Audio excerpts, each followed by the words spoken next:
Hello, good afternoon, good night, or good day, wherever you're watching.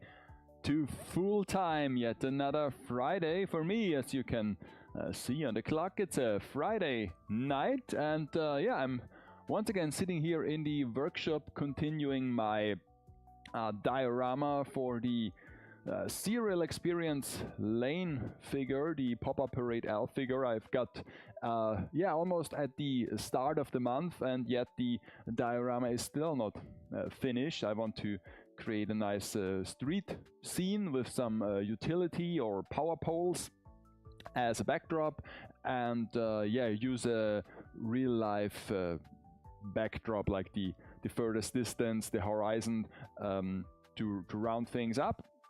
And in the corner you can already see the state of the power poles.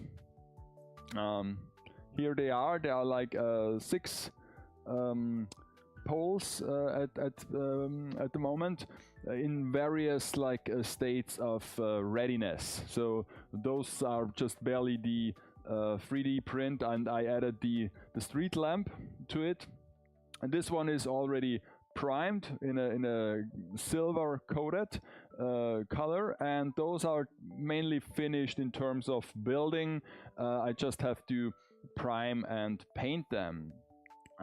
This one is like I said, primed, but it's a bit too silver. It's just I decided this is just a prime, and I will now mix a more grayish color with a sprinkle of silver so that it gets a more metallic touch, but ultimately this will be more gray than silver, and of course some of the details up here will be a different color. And if it looks good and if I have the time, I might also weather them a bit with some rust or some dirt dripping from the edges, like like a thing that is outside for a long time and standing around. So this is what I'm planning to do today, and also build a few additional so like miniature bars that I can put on the poles that are still need them. But first, of course, let me fill my teacup. You can also do this as well if you on Twitch and you type let me see if I can do this. I can't do this? Okay, I can't do this. If you type !tea time, it will refill my teacup so that I don't get dehydrated. Oh, okay. So yeah, another Friday night. Hope you had a great week. Mine was pretty eventful, I would say. Few things got resolved, and of course I still have the construction site in my garden. It's basically just a hole in the ground now, but we are at rock bottom. We already crossed rock bottom, and now we're building up from there. But sadly, the last 2 days the site was abandoned because the weather was poor. It started to rain. It got really cold. One would say it's the appropriate weather for the season, like the end of March, starting with April. There is like a saying in German, der April macht was er will. So like April is just whatever in terms of weather. Yeah, so let me actually try to get the workbench in focus so that you can actually see what I'm doing here. I'm mixing together colors for the power pole. I've bought a new white acrylic paint because the other one was empty, so I bought this. And now I'm trying to mix a more appropriate tone, because what I've done so far is not the best looking thing. And I need something to stir this up, to mix this together. Don't want to use my brush because then it might mess up the brush and I have to wash it. So let's see if I can get a nice shade.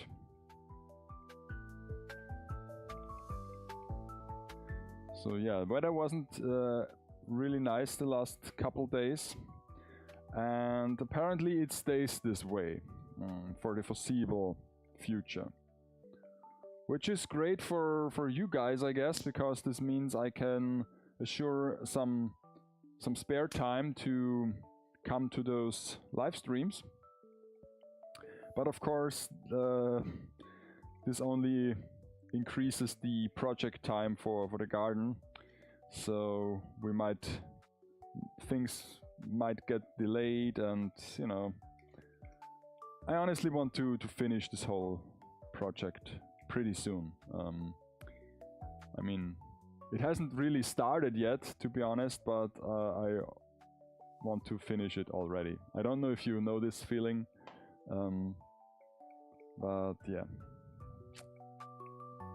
But I know it has to be done, and we can't do this in the winter. We also can't do this in the summer, so there is only spring and autumn, and we don't want to wait until next or like this autumn. So we just said, okay, screw it, we will do this spring. So okay, I guess this is a good gray. Maybe the metallic is yeah, the metallic is coming through. I will just add a little bit of water, and I guess I have to use the brush now to mix and match this, because those tiny stirrers are not the best tool for this. They are more for model kit paint. So yeah, so now let's see if I can put some paint on. I might use a smaller brush because this is already coated and I don't want to have so much color on here. I'll take the green one, but I painted something green and it never came out of the brush, so it's interesting. Okay.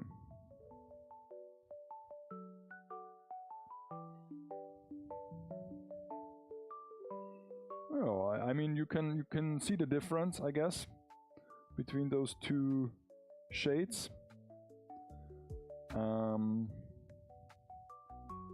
Yeah, that's quite nice. The silver is coming through a bit, so it shimmers. That's good, but it also isn't as shiny as it's now.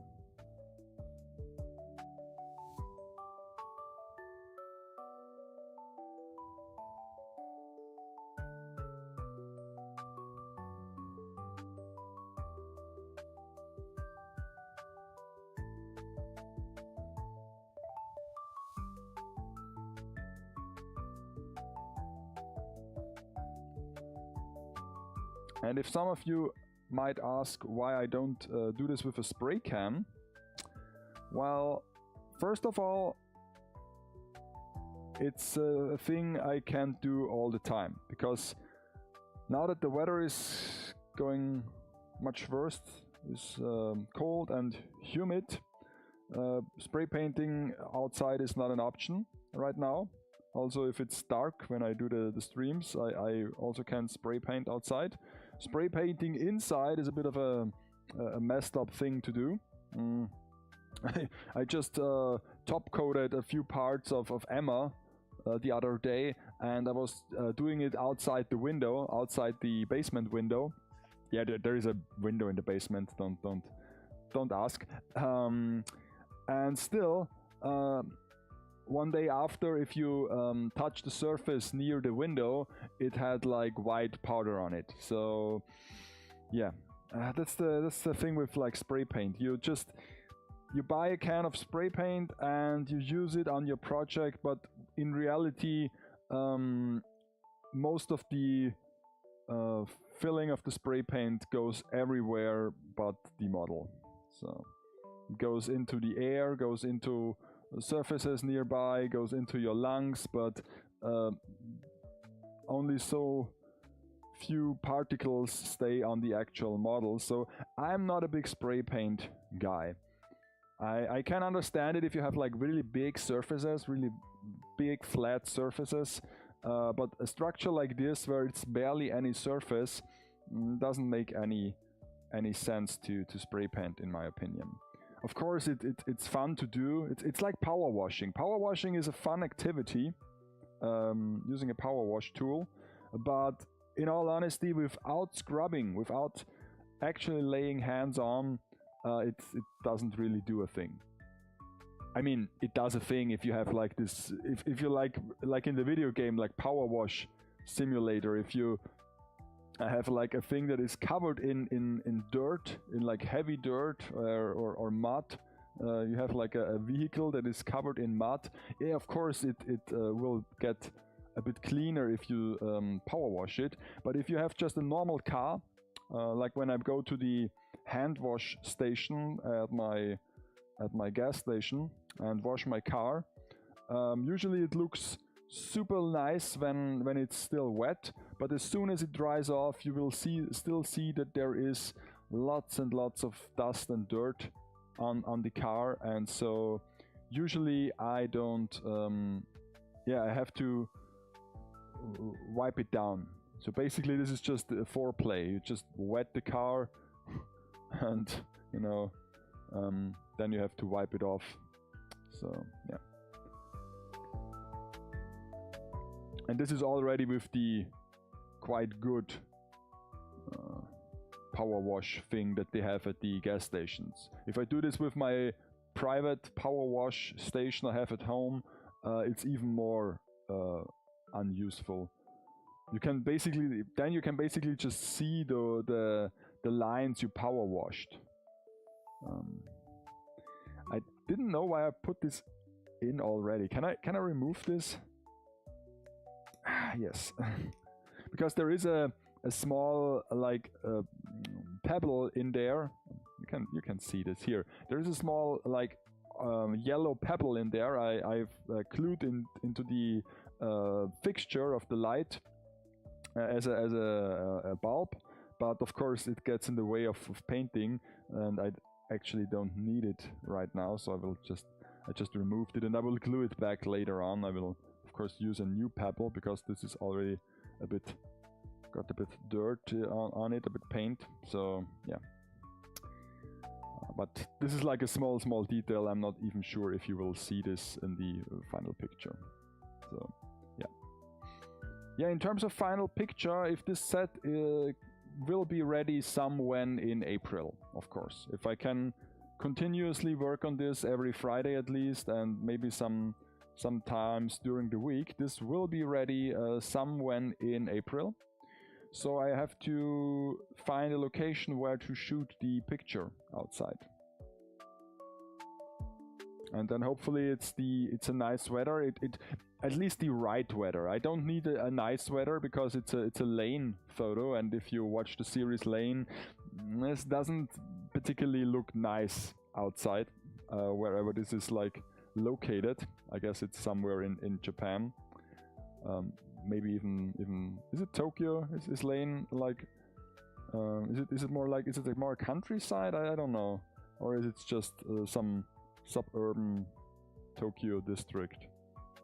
I can't really recall. Or is it even a real city? Or is it a fantasy city? But normally Japanese series like anime never do this. If this is set in the real world, so to say, it most likely is also like a real city. So it is like Tokyo, or is like Kyoto or Osaka.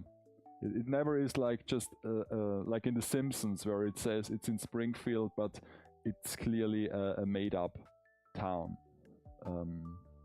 that only should resemble like a small suburban town. I mean, they even go to the length that in some series you can actually find the real life locations in those cities, like in Tokyo, and sometimes they become small pilgrimages where you can, you know, where fans of the series go and take pictures and look at the setting, the scenario. So yeah, that's a cool thing about anime. I think you don't see this happen much in Western cartoons or animated series, I think. But in anime, you often have like locations that you can actually visit or that actually exists in real life. Like famous example, of course, is the this building in Akiba where the Steins Gate, where the satellite crashed into. I mean, the building, from what I've heard, isn't there anymore because they demolished it. But then again, maybe they built something new there and they put the satellite on once again when there was an anniversary of some sort. But yeah, basically, there are many instances where buildings like this exist in the real world. So yeah. Okay, so you can see this is the silver color and this is now the gray color. Looks much better now, I think. Of course, it will even look better with some details. Now it's a bit like samey. All looks gray, all looks the same. But once we will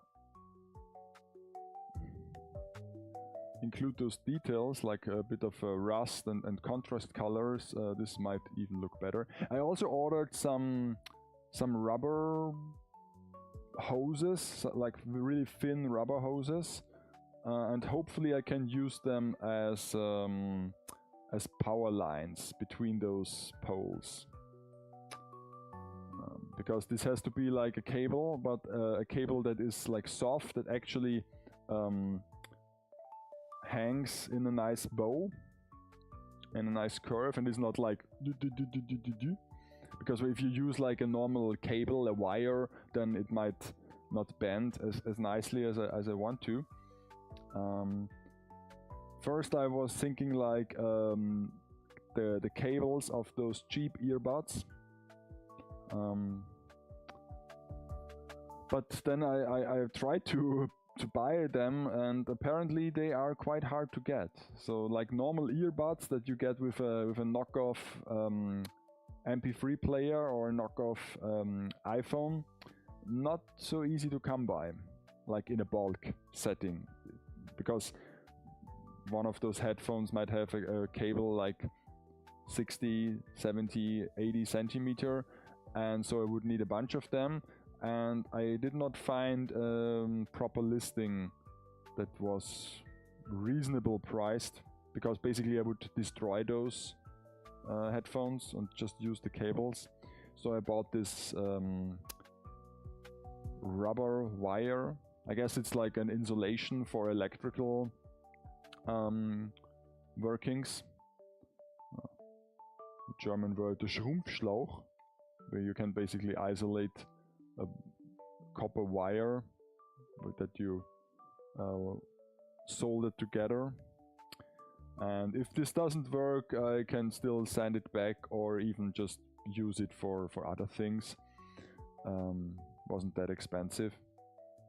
But yeah, hopefully I can use this. I was thinking that I could use some black filament from the 3D printer, because this would have like the right diameter, and I even have some leftovers from a matte black filament that came with the printer.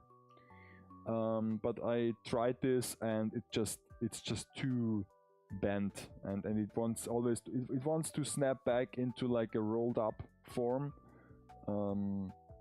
Yeah, so I scratched this idea, because maybe I could have bent it if I used a bit of a heat, but honestly I don't want to mess around too much with those cables. I just want to hang them from from pole to pole, and they should look good without putting much effort into them. I mean, I guess wool, like yarn would also be an option, I guess. But maybe you would see that it's just a string of yarn or a string of wool.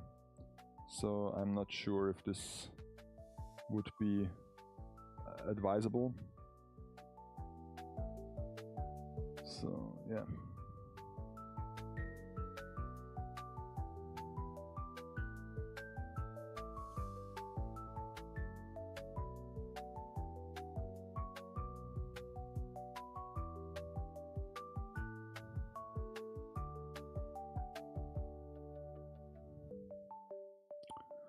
Okay.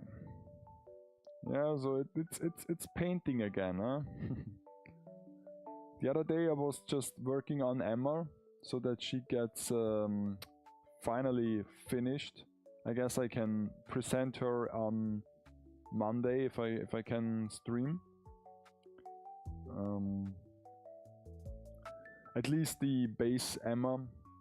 There are still a few accessories that are not done yet, and I'm not sure if I will do them, because let's be honest, why should I put work into some accessories that I will never use on her or display, or it's highly unlikely that I do this.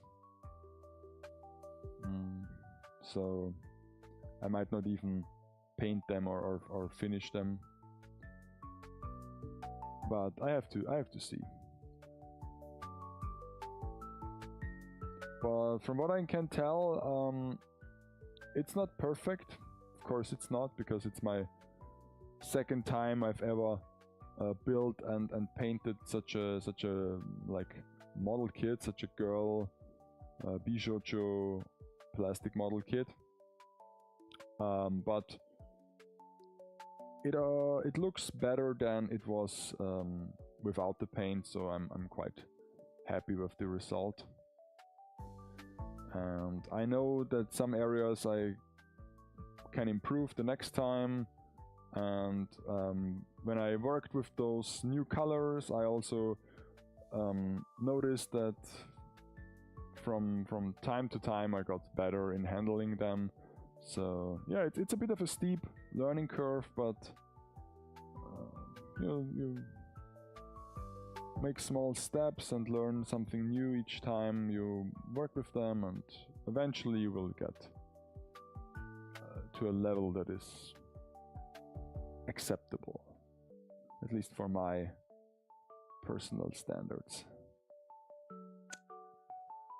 Then again, it's just sometimes for me it's hard to put all the love and care into a project that I'm not sure what I will ultimately do with it. So yeah, we'll just display the figure, I guess. So, but I'm not working on a diorama right now. So because here I know what I will need this for, and then I try to adjust the level of care and detail I put into this, because I know that this must look presentable on a photo. There are many other components such as composition, light, figure will play into it, will play a role. So I will handle this different than if I would build a diorama that the main goal is to display this on my showcase or on my desk, like I did with some of my previous works. And then I will put more effort into all the details, because I know that I have to look at this for an extended period of time. And maybe other people will see it as well in person. And so, yeah. But if it's just for a figure photo like this, I at least try to evaluate if it's worth going any further than needed, you know. I mean, basically we'll still end up with some significant details and things that might not even be used in the final picture, or at least been seen, due to the nature of a photo that is two-dimensional, and you have to, you know, account for the fact that some things might get covered up with the figure or with the foreground. So yeah.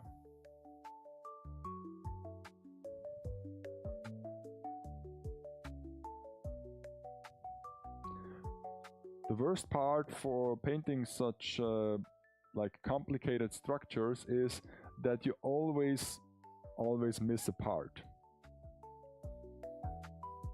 From some angle you look at it and you find a place where you say, oh, I did not cover this with paint or with enough paint. Especially if it's like it's silver and you paint it gray. This is also a bit where you think, okay, if this was like green or red and I painted gray, I would see, okay, this is a part where I've already been, but since this is almost the same color, it's a bit harder.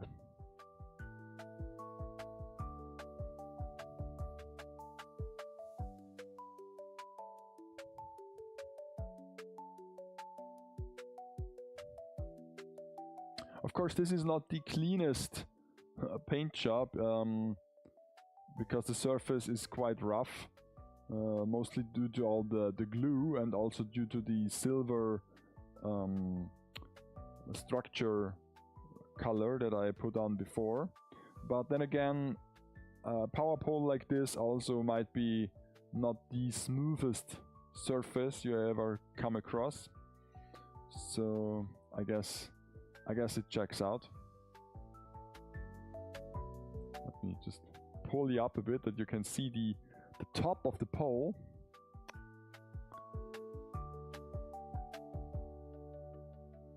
Here we have this round thing I've added, like I guess those are like transformators, like things that step down the electricity to a usable current. Or it's just a platform that the guys can stand on and maintain the utility pole. I don't know. I found a extended PDF file on Reddit today that is documenting the markings on Japanese power poles. So this might come in handy, because here on the bottom of the pole I might also add some like decals with some details like those caution stripes that you see on some power poles, that you don't run into them, or maybe some markings like they told me in this elaborate PDF file, how to read those markings, where the utility pole belongs to, who's maintaining it, what district it is, what Japanese power company, like utility companies. Yeah, interesting what you can find on the web. I'm sorry that I'm bumping into the microphone all the time, because it's a bit annoying, because I paint with my left hand, and the microphone is also on the left side. So, and I don't think you can switch this.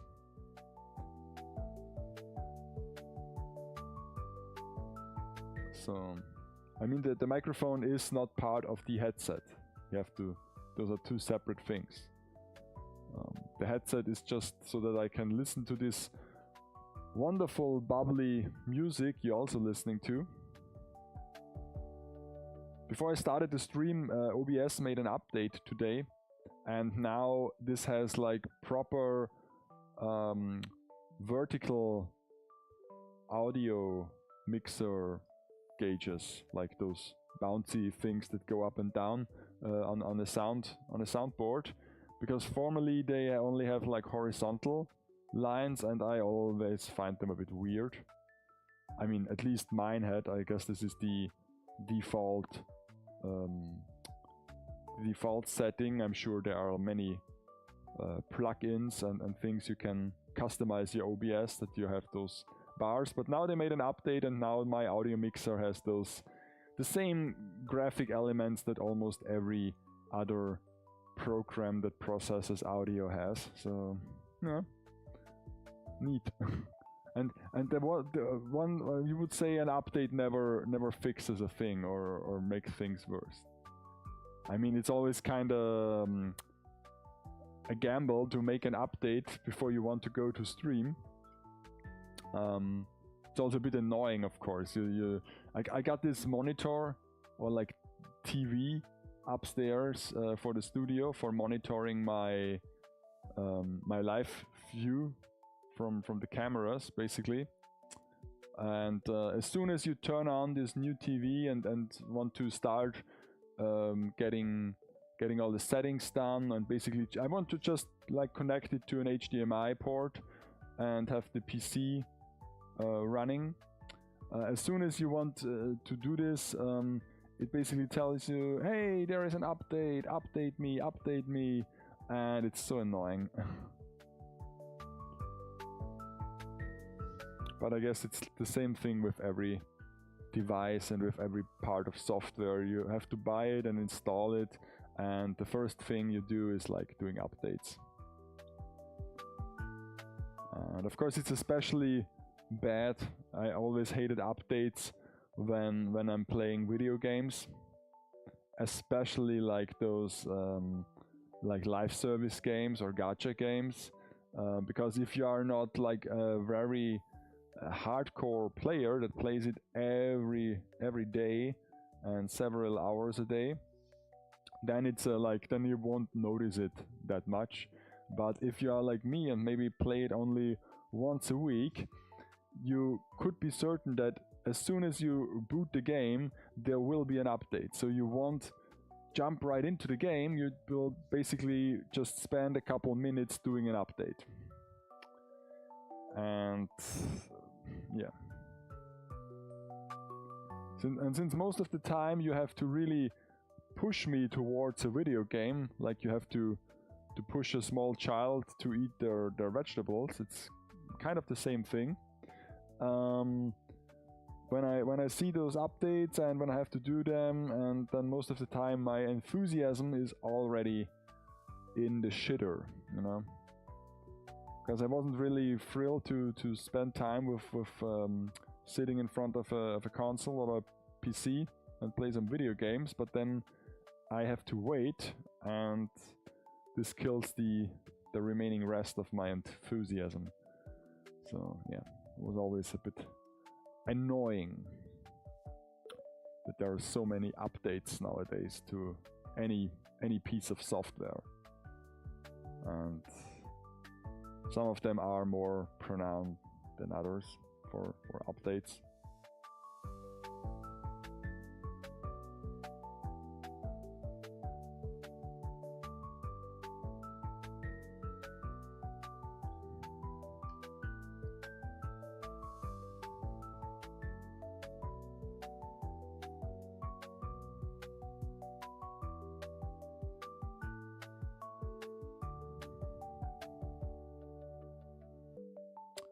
So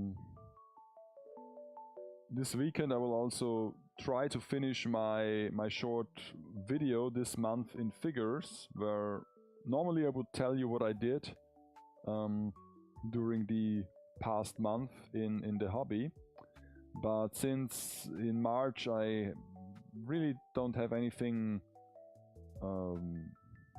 notable to present. It's more like just checking the figures that came out in March and choosing my favorites, and I've already ordered my top pick yesterday, and yeah,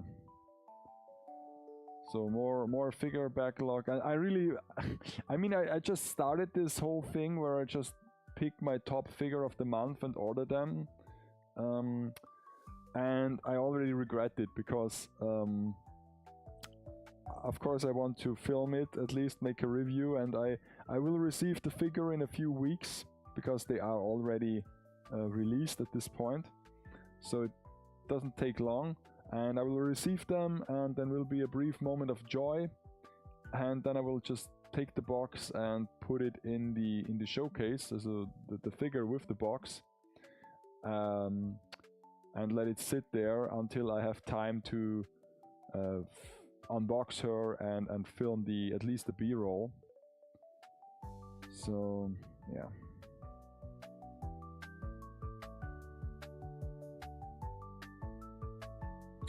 Well, at least I already working on the Lane figure review. So in addition to this photo here, I am also working on her video review. I've already filmed the B-roll, did the box spin, and so now I have to write a script for my dialogue and for my tiny real-life bits that I'm doing for this for those reviews. And yeah, after then I can just stand in front of the green screen and film those parts and record them. And once this is done, it's just a matter of time until the review comes out. Usually it takes me like 3 or 4 days to edit it, and yeah. I guess for the Lane review I will also not do any really crazy comedy bits, because first of all I don't have the time to plan them out, and second, I really don't know what to say for Lane. This might be also quite a short review, because it's not a very spectacular figure with many details and where you can say much. Also, there aren't many points of comparison, because this is basically the only Lane figure, the only modern Lane figure that exists. So yeah.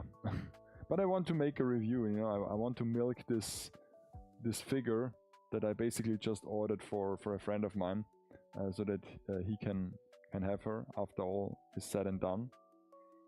And so I want to get this done as soon as possible. And after that I have many more scale figures to review that actually interested me, because this is the thing with like figure reviews. I know it's entertaining if you trash a figure, like trash talk the figure, that it's a bad thing and that it's overpriced and that it doesn't look good and so many problems and everything wrong with and this and that, and because this is like how the internet is functioning. You either make like trash talk videos where you criticize something, or you just make those crazy videos like I've bought every like Nendo in existence and this is what I've learned, or something like that. But a normal like just objective review might not be as entertaining to watch. But I don't want to like buy bad figures that are ridiculous, or that don't where I already know based on the reception or based on the pictures that this is a bad figure or is a bad release. Why should I buy this? Because ultimately I'm not living from making this content. I don't gain any money of it, so ultimately I have to live with this figure that costs my real life earned money. So I want to have it in my showcase and look at it, and why should I buy a figure that doesn't interest me or that doesn't look good? Makes no sense, you know. So yeah, so that's the reason why hopefully all my reviews are kind of positive, and like I know it's a bit like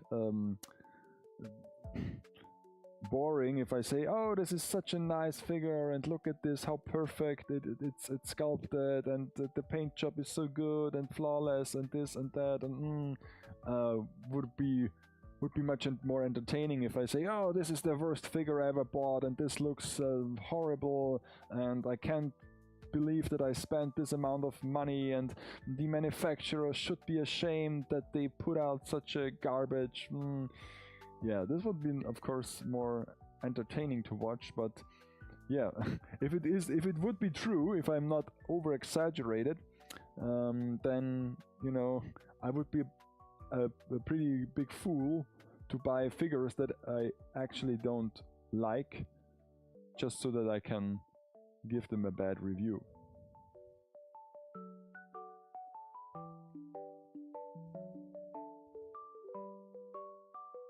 But if I buy a figure that I'm a fan of, or that looks great, and it turns out that they have some flaws, yeah, then I can criticize, and then I will criticize the figure, at least. So, of course, I can do this. So I've also noticed that because if you are in the workforce, you basically don't have kids on your own, you basically don't care anymore. But I've also noticed that it is the Easter holiday that is that started today. So next week will be the I don't know if there is an English word to this, but in German it's the Karwoche, so the car week, not the driving vehicle, the car, but the car with K-A-R. So it's like the big week where Jesus dies. Like I know that there is like a Car Friday, also Karfreitag. It's called Good Friday in English or in US. Don't know why it's like Good Friday, but from what I know is it's like the bigger holiday in terms of Easter for them, because they are all like evangelic like faith, not like Catholic like we are, most of our people. So for us it's just Sunday and Monday, like Easter Sunday and Easter Monday are the big like holiday things that you celebrate, and the Good Friday is just more like a somber day where you have to mourn. Like Thursday and Friday are the big mourning days where you just be sad that Jesus died on the cross, you know. And then you go to church and you pray and you sing and you hope that he comes back. He makes a big comeback, and then of course, spoiler, at Easter he arises from his grave, and then you celebrate on Sunday with like some chocolate and with some eggs, because that's the Easter thing. You eat some chocolate and you eat some real eggs, or some chocolate eggs. You mix it up, also possible. And of course the Lent is also like coming to an end. So if you are like a strict religious person, you are allowed to eat meat again, because, you know, the Lent is coming to an end. And of course there are many not so religious people out there that also use this period of time to just make up their own Lent rules, like don't eat any sweets, or do more like sports, or don't smoke, or don't drink, whatever. So yeah, this is coming to an end also. And if I recall correctly, also the Ramadan might end, because it's like Easter is a 40-day Lent, and Ramadan as well, I think so, because they started at the same time. Pretty uncommon that this is happening. at the same time, because Ramadan is like a crazy thing. I mean, it's a Lent period that's even more like hardcore than our fasting, but it's not bound to the calendar, at least not to our regular calendar. It's like, I guess it's a moon thing, like everything in religion is, basically, because back then they only had the moon to look at and to make up like certain events. So it changes in placement in the year. So if you are unlucky, if you're an unlucky Muslim, you might have to fast and to Lent during the summer month. And since you are not allowed to, like, what was it, eat and drink, or just eat from sunset to sunrise, or from sunrise to sunset, of course, during the day. Of course, this is much more demanding if you do this when the day is longer, and also, of course, in the summer, a bit more demanding during the summer heat, especially the not drinking part, if you are really strict. So yeah, but I guess this year it wasn't so hardcore. Even I could done this. I mean, basically, I'm not eating much during the day at my workplace, but not because of Ramadan or because I'm Muslim, because I'm too lazy and too stringent and too cheap to bring food or buy food. So first of all, there is no place where you can buy food that is a reasonable price or convenient to get. So there is no, like, what is it called, a mensa of some sort at the workplace, where you can just basically get subsidized meals. We had this at the old facility, at the old branch office. It was quite cool because the company is subsidizing your meals, so it's really cheap. And this was like before everything got super expensive, so yeah, people didn't know how good they had it back then. Especially me, I didn't know either. I was like, oh, it's not so good, it's not so attractive an offer. But nowadays, you basically, if you go to the supermarket for some just quick and dirty lunch thing, you will pay 10 euros. And yeah, at our Mensa you will get it at least for half the price. So yeah. And then yeah, there is no supermarket that I can reach by walking, and I don't want to start the car in my lunch break and drive there and just grab something from the shelf and come back and just stress me out during this half an hour lunch break I have to buy something to eat. So this is also not an option. So the last option would be to bring something from home. And then I'm not a person who cooks during the week. Don't enjoy cooking for myself. And so yeah, I'm stuck with basically eating nothing. Just some small snacks, some really small snacks, some cheap things that are just filling my tummy, but don't break the bank, because if I would like just snack the whole day away, it would also be pretty expensive. But yeah, so I'm not eating much. I'm also not drinking as much. By the way, I just need to take a sip of tea, because this is almost, I guess this is almost finished now. I will just leave it like this for the ground gray color.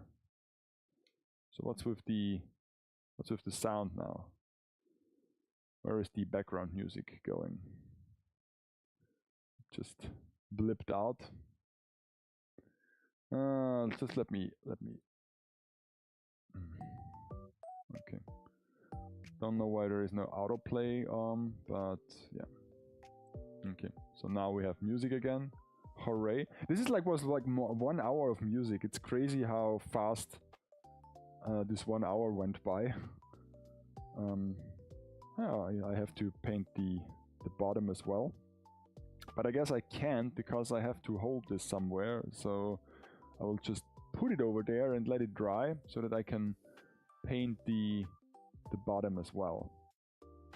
And hopefully this will not topple over. So yeah. Okay, so then the second one, I will just try to get the silver done like I did before, so that we are at least consistent with the things. But first of all, I will just drink some tea. First of all, this is not so hot anymore, and also now that I'm talking so much, I'm getting really thirsty. A thirsty boy today.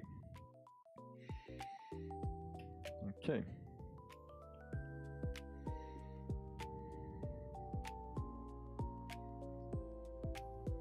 So we'll put the brushes in here. Get this color off, and I will just use the silver paint. So let me just get this back down again. I'll just use the silver paste. So this is like really silvery. It's like silver toothpaste to cover this utility pole, the base. This is one of the medium-sized ones, and there is not much going on here. There are a few basic attachments, and I'll just now cover this in silver paint.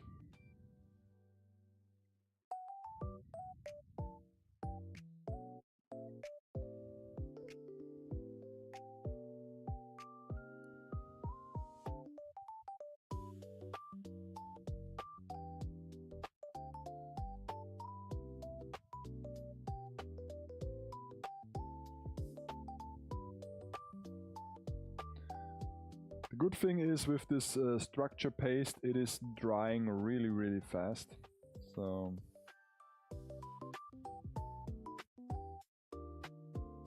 and it's also quite opaque, so one layer usually does the trick.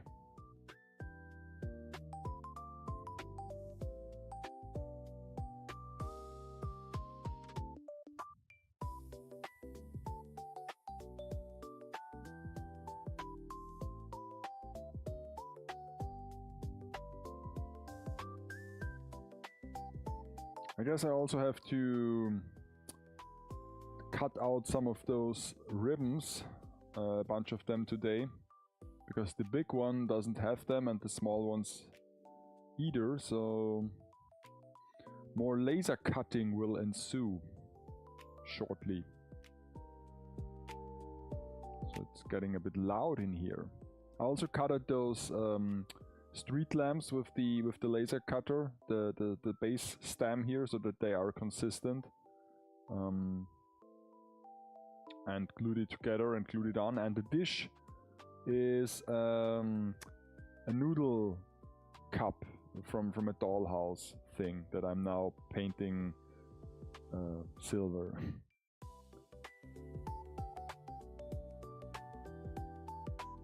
So it's like proper scratch building. It's not like custom made with the 3D printer. It's just a shape that I reused to look like something else.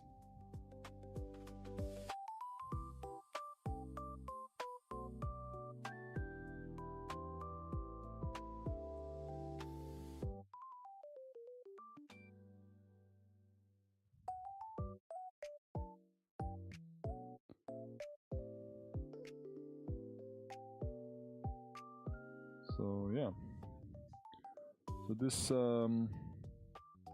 this weekend I will try to finish this my month in figure video. Then also I have to attend a birthday party. No, it's not a party, it's just an invitation to lunch from a relative. And I also recorded a second video for my private vlog channel in German that I have, because yesterday it was really fun to film.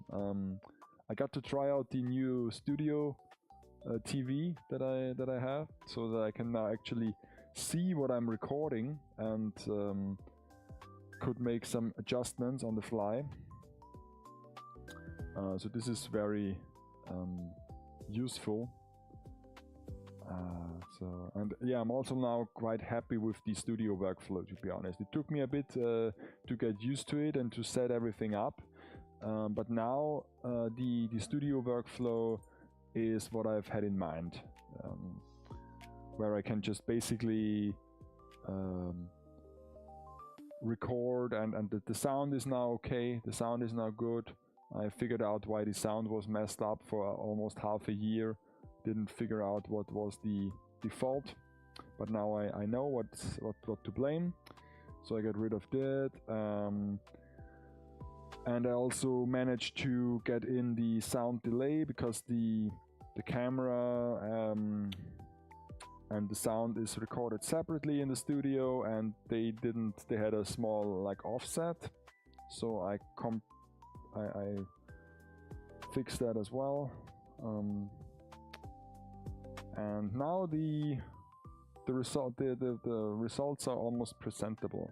I mean, it's the same camera as here, so it's not like studio grade visuals with like a super blurry background that you're basically just, hi there,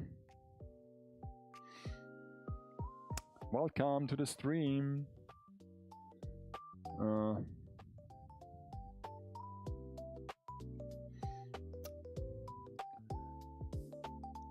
Yeah, I mean, at least now after a month I have something to show. It's starting to come together. I guess I will just also add some like bass below there, because some of them I have to place freely in the background, and some of them might be glued to the actual structure that isn't even finished yet. I still have to build those side parts.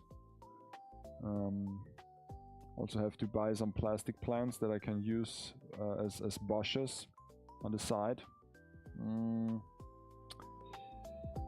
But again, I have to buy those anyway, so okay, this is not glued in, this is just sticks in here. Okay, interesting.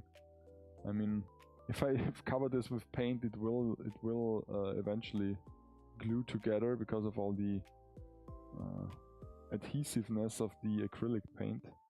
Because acrylic paint is just like glue with some pigment in it. It's nothing more. But yeah.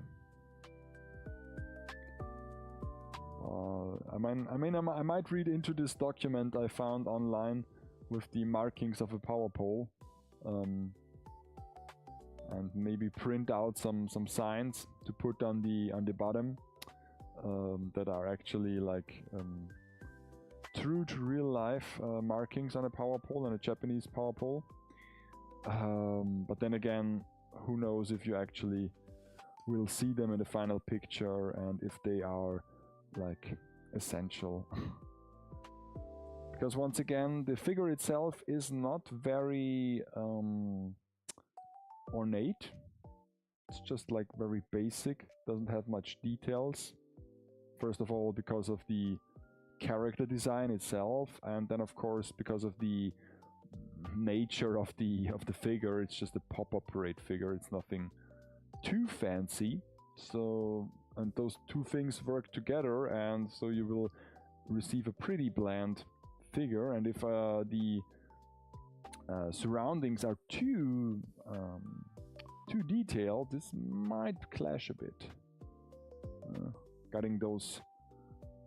What was it? Was it this now? This new meme now with what is it called? DSD5, like this new graphics thing, where you put it on and off and makes the graphics better. It's a new NVIDIA thing where I don't know what it even means. Does it mean that you can now just like enhance your graphics to a whole nother level? Is the meme thing, the meme part, correct in this regard? That you just basically can play like old video games and they now look totally different because of like generative AI? I don't know, because I know they have like basically the same meme with the ray tracing a couple months ago, but yeah. Since all the hardware got so expensive, I simply stopped caring about video, like PC stuff and video game things. I mean, this is a lie. I don't care usually. The only time when I care about hardware is when I want to build a new PC, like I did last year. Then I'm super involved for a couple months, and then I just say, okay, screw it. So I can tell you what the S&P 500 closed today, or probably around that, but I can't tell you what like a hard drive is costing right now, or a piece of RAM. So I'm not following this at all. I know things got expensive, and eventually I will have to buy a hard drive very soon, because I'm running out of disk space. All those video files I'm producing, like the things for the figure reviews, are really big files. I mean, that's like this whole debacle with having high-grade pro-consumer cameras and video equipment. Or cameras like a DSLR. You produce photos and videos that are in such a high quality, and such quality in terms of like raw data, not quality in terms of how good the actual photo or video is, but basically it has the potential to be great.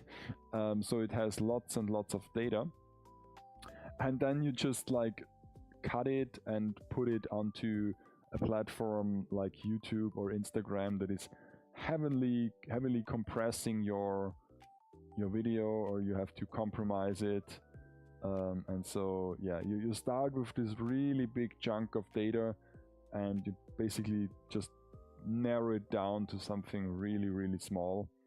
So yeah. And if you want to keep all those files for a longer period of time, you have to find a storage solution. The bad thing is, and I know this from previous times when I did this, you can put those files on a hard drive, but when those files are getting so big, recalling them from the hard drive and reusing them and just copying them back is sometimes a bit of a pain, at least in Windows. I guess you have to use like Linux or other file management systems then, but I always have like problems copying those bigger files from hard drive to hard drive. So it's not a thing where you can just basically select them all and say copy or move to, and then go to sleep and come back the next day and it's all said and done. It doesn't work that way. So basically storing them and keeping them as a backup is just an illusion, because if you really need them again, then you might struggle to recover them. So why not delete them in the first place? like I did apparently. I deleted my whole OBS. Like I have like a folder. It's like there is a folder that is called video editing, where everything related to video is in there. And then I have a subfolder in there that is basically called OBS, where I had all those like graphics I use for the stream, like the working files. And somehow I managed to delete this whole folder. It's not there anymore. I've searched an asset like yesterday, and I was thinking like, where is this folder? And yeah, apparently I deleted it. And of course I'm just like such a pedantic person. Then as soon as something is in the waste paper basket, I also empty this, because normally if you delete something from your PC, it isn't really deleted. But I also delete the waste paper basket constantly, and so yeah, I guess it is lost. I mean, I could recover this, of course, I guess, like with data recovery, but yeah, it wasn't that important. I will just make some new assets. At least I ensured that, you know, this meme, if they tell you just make it exist first and then you can make it perfect, but the thing with this saying is that once you made it, you might get lazy and say, okay, now it does exist, it's good enough, I will not touch this again. And so if I ever want to do this again or need it, I will now have to remake it and hopefully do it even better. So yeah, but it was strange. Normally I don't do this. Normally I don't delete whole files or whole folders that I still need. Yeah, it was a bit interesting. So I don't even notice it. Normally you make an error and make a mistake, and you are like in the moment you are like, ooh, I didn't want to do this, but I did not. Apparently I didn't even notice it that I deleted it in the moment. So yeah, very strange indeed. Or maybe it was just another person. Maybe it got deleted by someone, by some hacker or like a gremlin or whatnot. I don't know. Very strange. But yeah. One could say, luckily it was nothing really important. But I guess from the really important stuff, I at least have a backup somewhere. And usually really important stuff is not like gigabytes and terabytes of data, just a few gigabytes or a few megabytes. But even your photos can add up quickly. If you have like a phone and you never back up those pictures, and you use the phone for like years, like 2 or 3 years, then quite some memories will be stored on this phone. And if something happens to the memory, to the internal storage, you might lose all those pictures. So I mean, in my case, this would only be like progress pictures of projects, or even like work pictures, or sometimes like silly photos. But from what I've heard, some people actually like have like kids, or have memorable occasions that they want to capture with their camera. So it would be pretty sad if those pictures are gone. So yeah, maybe do a backup from time to time if it's something you can't remake, because I can just remake those assets and, like I said, put some more effort into it, and they will come back stronger than before and better than before. But if you have like photos from your child growing up, yeah, you can't really redo this. Or can you? Maybe you can with like AI, you just, you know, generate those images. I mean, everything is possible now. Why not? Nobody has to know. This would be like the equivalent of the new goldfish that this goldfish now lives for like 30 years. Isn't it strange? Oh well. So now this is like almost covered in silver, in chrome. Looks very like Mad Max themed. And once again, I don't know if I just missed a spot or two, but we will see. The problem with those complicated surfaces where there are so many turns, twists and turns.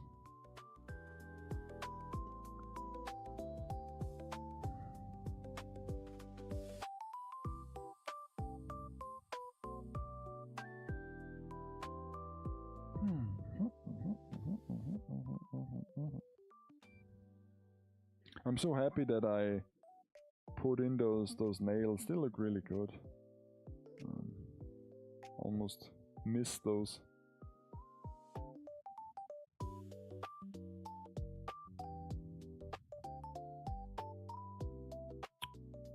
So yeah.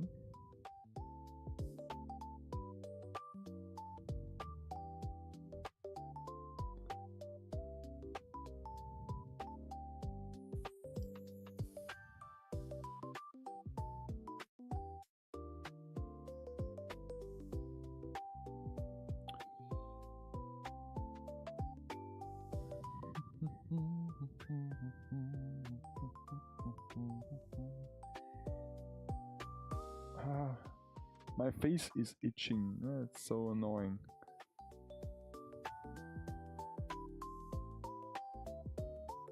But when I paint, I tend to forget everything else.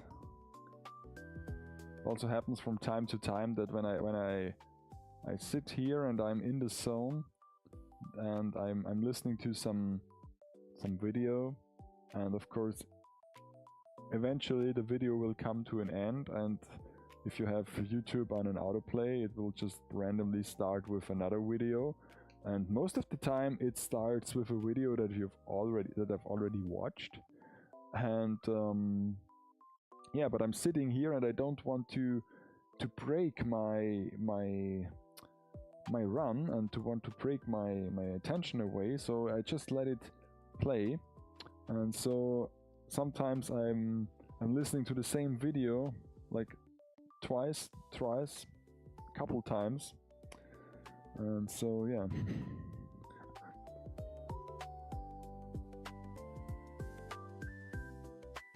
I mean, it would be just like a couple seconds to put this away and go into the browser and change the playlist, but I don't do this.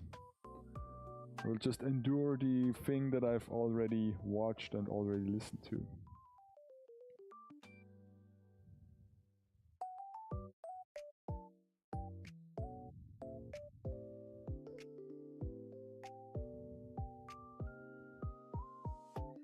So yeah. But I guess I wanted to talk about Easter. So that the Easter holidays are upon us. It's one of the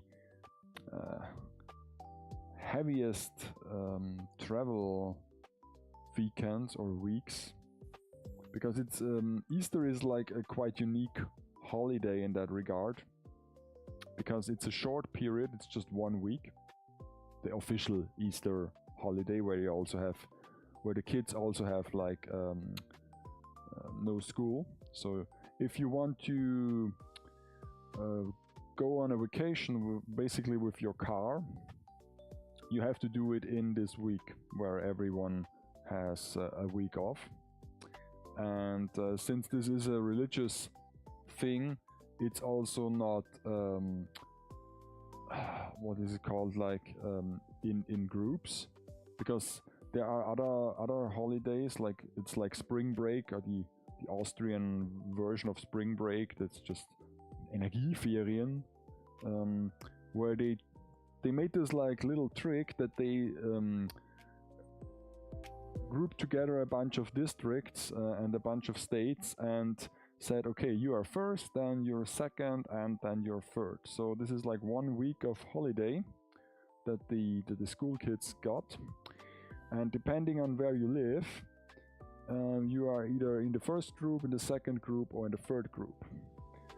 Of course, this is the official like reason behind this is that the travel traffic is not as substantial, but of course they did this because of financial like reasons, that the tourist cities make more money, because those tourist destinations are overbooked and booked out regardless, and if they are booked out they can't make more money. But if you spread this period over a couple of weeks, then they can make more money. So the tourist season gets even longer. For the very, very important winter tourism here in Austria, because winter tourism is like our bread and butter. Some countries have like strong export, some countries have like strong agriculture thing, but we are a winter tourism land, we are a winter wonderland. We have our mountains and we have like climate change, and we don't know how long we can use those assets, so we will just squeeze every penny out of it while we still can. It's a bit like the Middle East, where they have all the oil, and I mean they basically tell us that the oil will be gone within the next 40 years, and they tell us this since like the last 50 years, so okay. And it's like the same with our mountains. They always say, we are not sure how long there will be snow in those mountains, how long we can at least produce the snow, because let's be real, most of the time it's just artificial snow, especially in the late and early weeks of the skiing season, because basically they want to start in September and want to have it run till like May, I guess, in some points, in some Alps.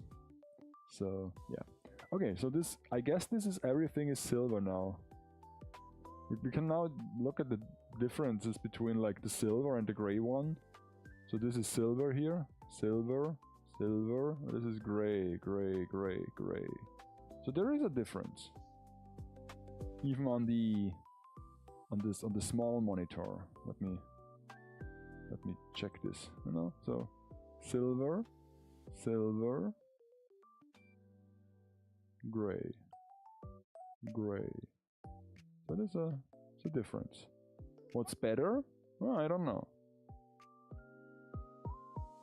But the silver has more contrast, because the black comes out more clear, like the shadows.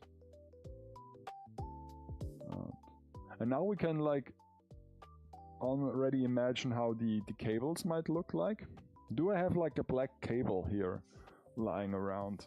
I don't think so. I have like a green one, and the black one is like in the 3D printer. Because I wanted to use this, but this would not work, would it?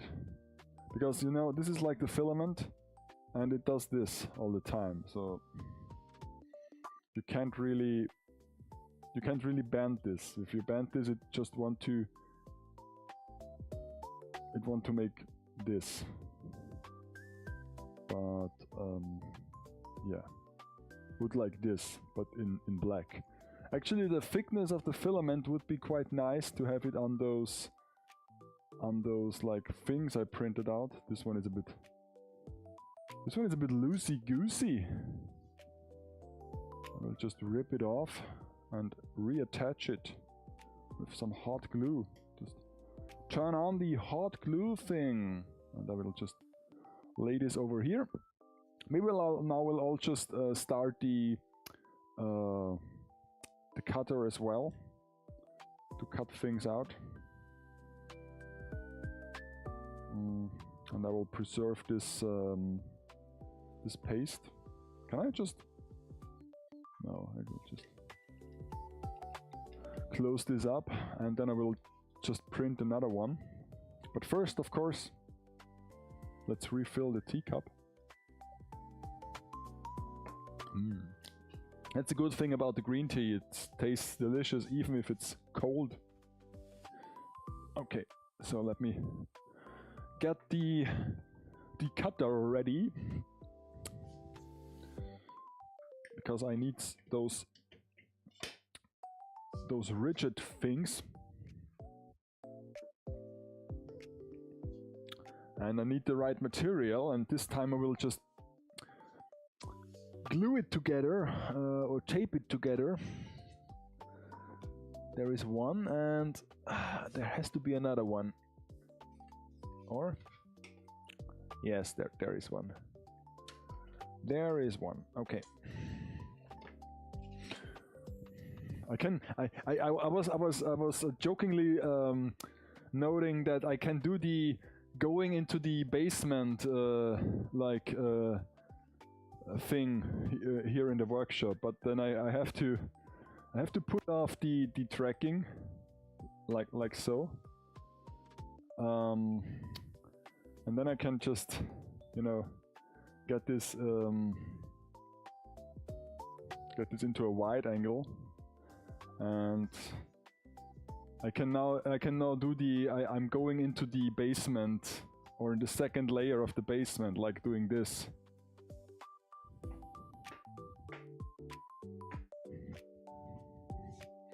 Yeah, because there is this workbench here. So okay, I'm putting on the tracking again. Okay, so I just have to tape this together so that I can.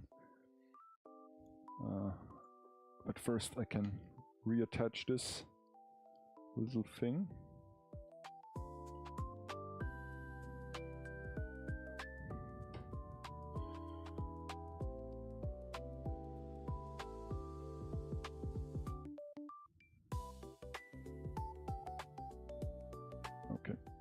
So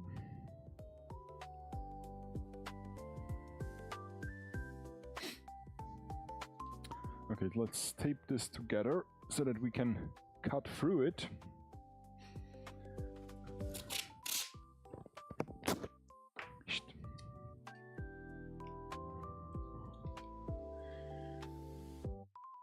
I don't have to worry about moving it around.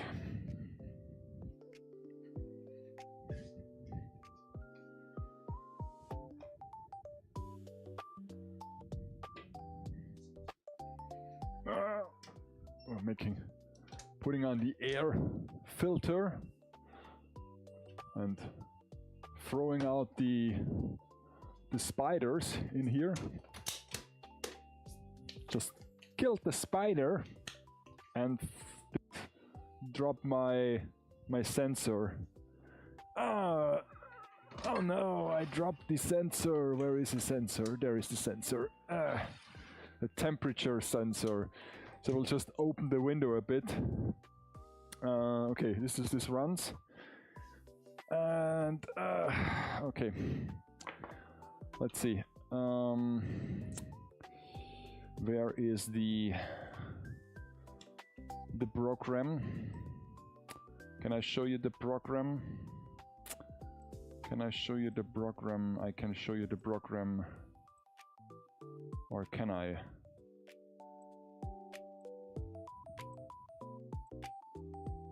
Hello? I guess I can't. Ah, here it is. Very well. So, yeah. So that we have the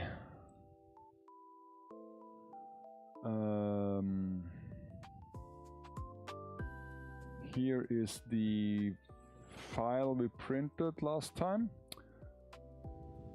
and I will still make it a bit larger.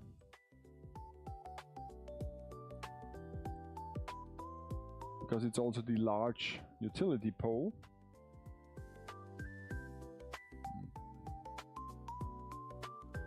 And we basically copy that onto here, make it a bit smaller here.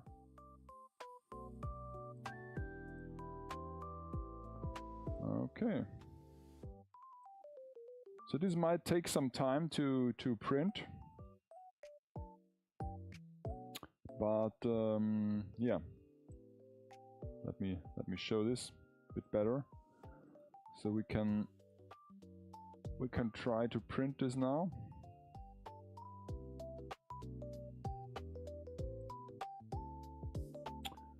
Enter the settings.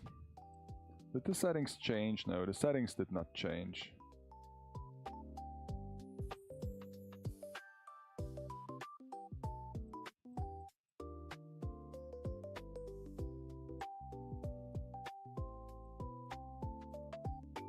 Okay, so let's print this. And while it's printing, I might glue together some things. It already takes quite a while, but it did now download successfully, and now we can just print. I'm wondering if you can see this actually.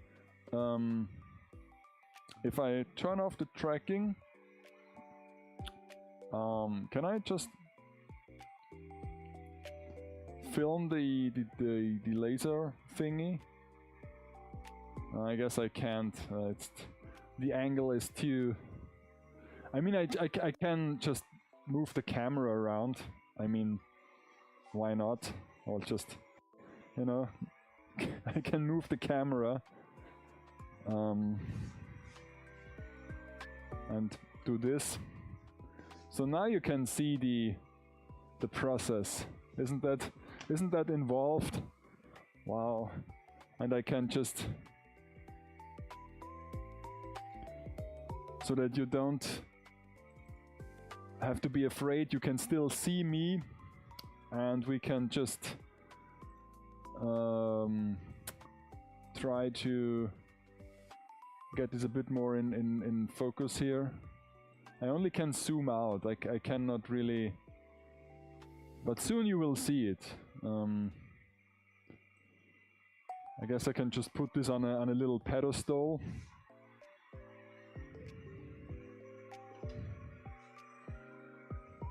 Okay. So now you can see it. Yay! So it's printing this ribbon-like structure. So we can now watch it and monitor it, so that it doesn't make any crazy things. So, and then I want to glue this together, I guess.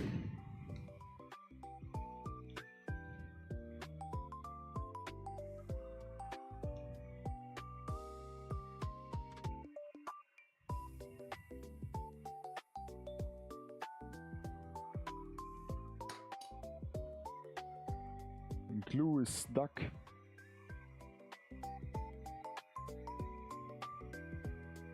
I hope you can still hear me and it's not too loud, because the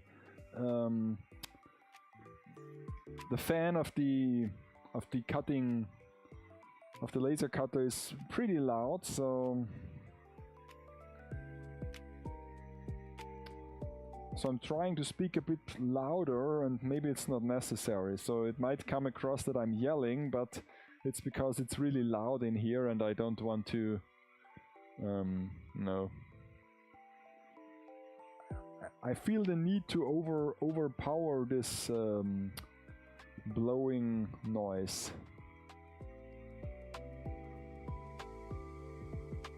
It's pretty interesting that there is like a mirror or something on the other side. I've never seen this this angle before. Yeah, interesting. But then again, I have to use this this laser cutter more often, because at some point I will have to change the tube. So better building something with it.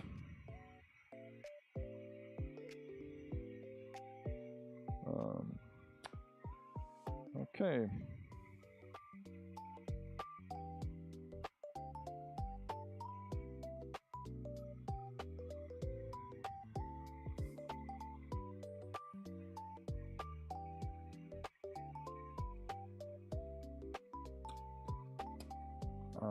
Like I said, we had like the pretty significant change in weather last couple days. Like the Game of Thrones fan would say, winter is coming, like back. Some people would say it never left us. Because regardless of the nice period of weather we had the couple last weeks, the morning temperature was still pretty cold outside. So yeah, some people might say winter never left, but now we have like really cold temperatures even during the day, and they even forecasted some snow, but of course it doesn't snow here around. So I'm very happy to report that my heat pump is working again like it should. It was basically offline for the last 8 weeks, only heating my home with electricity, with like raw electricity, which was pretty expensive, one could imagine. And yeah, now it's working again. And luckily I came to an agreement with the service provider that installed the heat pump. Of course, this was a warranty thing, so I didn't have to pay for the new pump, but still I made the deal with the company who installed it, that we will get a yearly service thing. Like, you have to do a service with those heat pumps, like with a car, that we get it for free. So, and actually that's a good deal, because the yearly maintenance service for those heat pumps is about like 350 to 370 bucks. And I've calculated the amount of electricity that I used up during the last 8 weeks, in addition to the normal electricity I would have used if it was working properly. And yeah, it was like 1,000 kilowatt hours, and with my current electricity provider, it would have cost me like maximum 300 bucks. So yeah.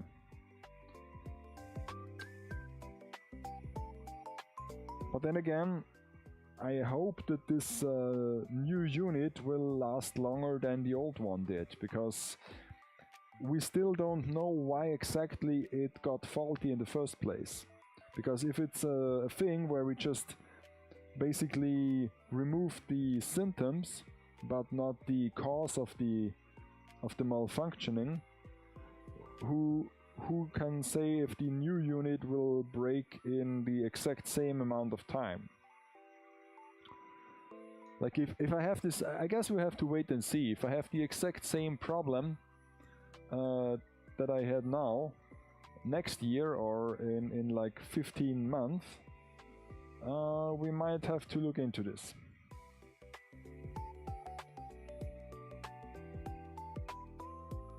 But then again, there isn't really a thing you can change on the fly with those things. Of course, the the guy that was here and setting up the new unit also was like saying, oh, those pipes are way too small and this is not installed like it should be, and so on and so forth. But yeah, I mean, now it's said and done. You can't really change the diametric of the pipes anymore, so don't know what to expect or what to tell. So yeah, I guess I have to cut out a new thing here. Isn't it still finished? Jesus, it's still cutting, huh? Good lord.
Mm-hmm.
Okay, so I'll just attach those later when it's dried up, and hopefully the cutting must be pretty much done now.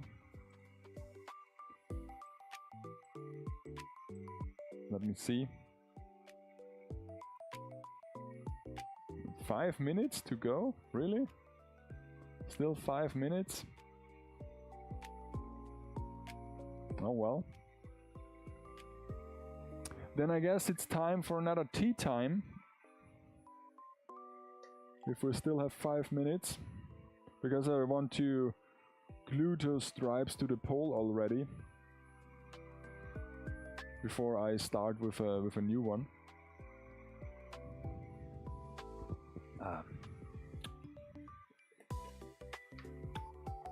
Maybe I can just finish the gray one here on the bottom, because, you know,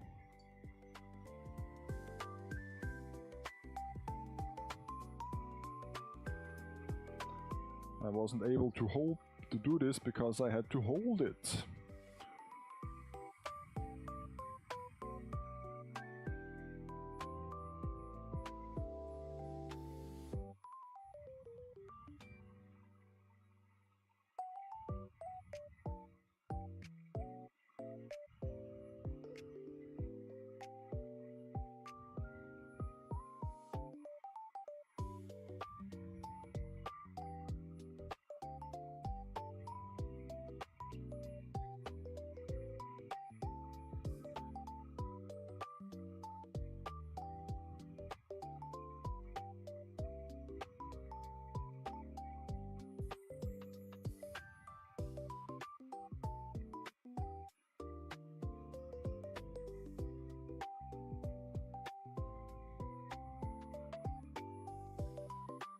Okay.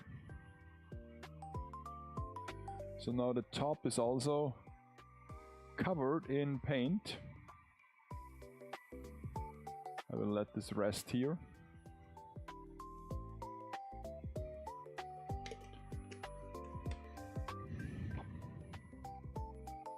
We can do the silver one as well, because like I said, the structure paste, it dries up really fast. This is already, you can touch this without any danger. The structure paste really dries up fast.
Okay.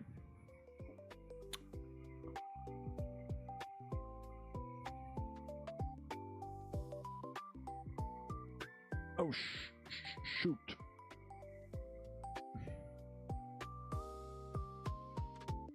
Everything is more delicate than I recall. Okay.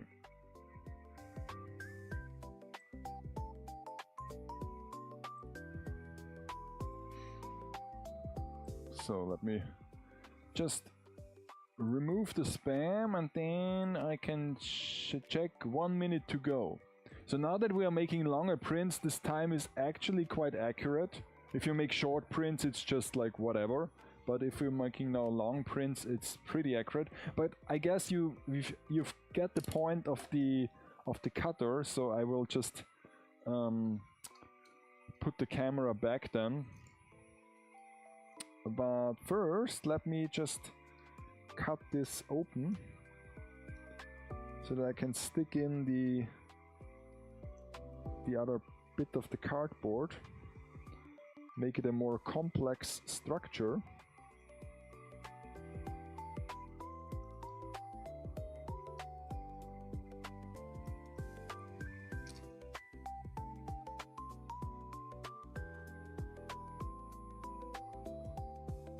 Yes. Yes, yes, yes, yes.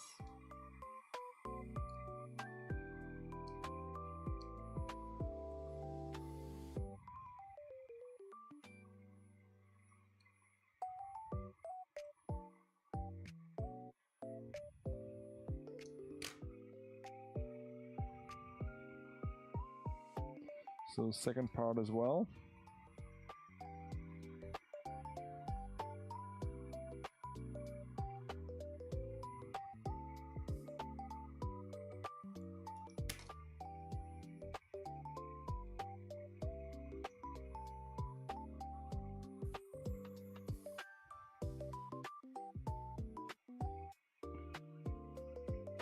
And we now have this open part, and isn't it done already? No, it's not done already. Okay, still have to wait. Oh, I've cut too far.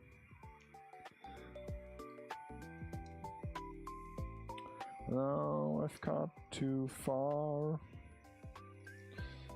But in the end, it doesn't really matter. Hey, the printer finished. Okay, so this doesn't look really good. I will just cut my losses and have it a smaller part. And maybe just stick this on here. And yeah, I can do this.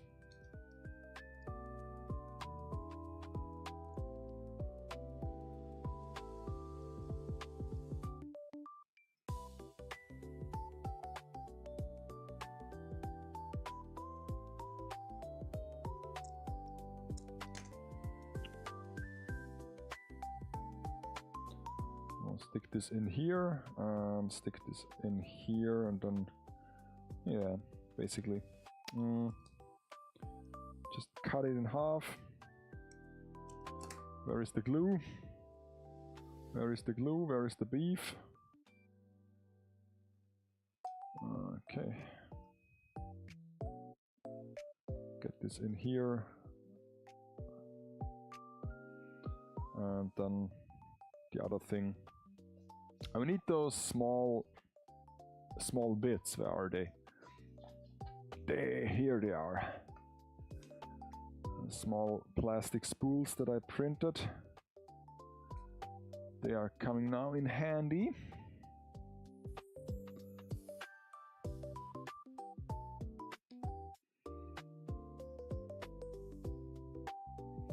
Just put them onto here and the other one over there. Ugh, yuck. Spilled it on my keyboard.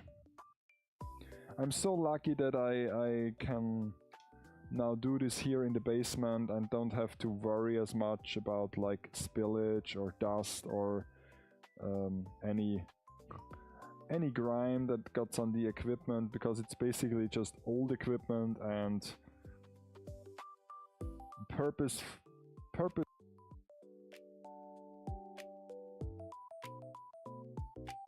C is upstairs, not collecting dust.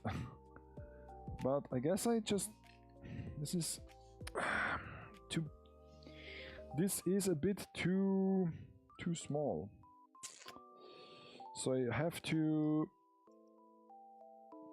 off-center this a bit.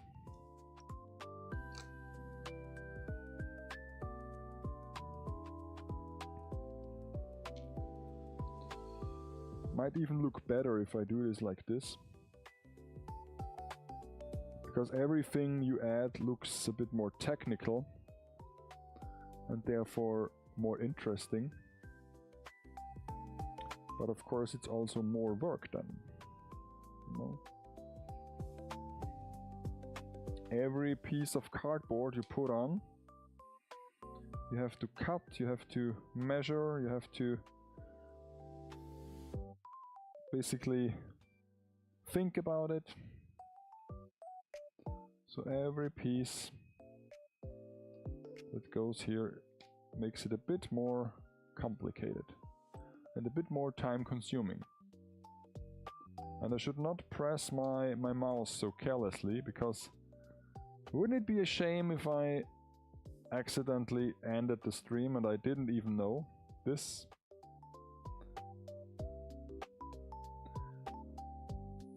Okay, so I have a random thing that I've built. So this is good, this is good, this is good. Let me just check for the weather. This is also a thing you can do. You can just basically type in !weather, and then you will see my current weather that is outside, because I'm down here in the basement. So it is feels like 0 degrees basically, partly cloudy. Wind is blowing from northwest with 20 km/h. It's like 13 miles per hour, and it's very humid. Yeah, so not the best weather. So let me just put the camera back where it belongs.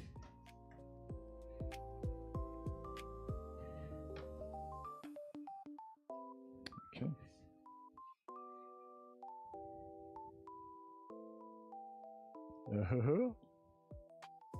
Put on the tracking. So now we are good to go. So let's see if this did this work.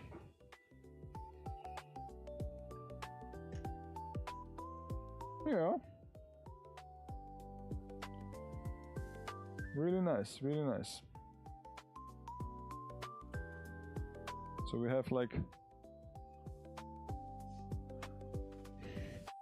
a thing with stripes that we don't need, and we need those tiny stripes from the printer. Those are the things we are after. And I guess I have to now like basically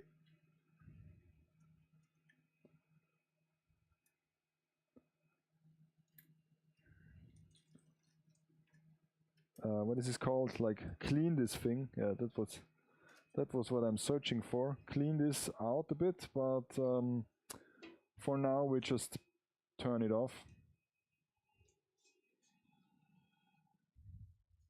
And we have this those stripes now. And I can see that the second hour is already gone, so the music is out again. So let me just close this and also close this, and then I can search for new music. Let me see. Okay.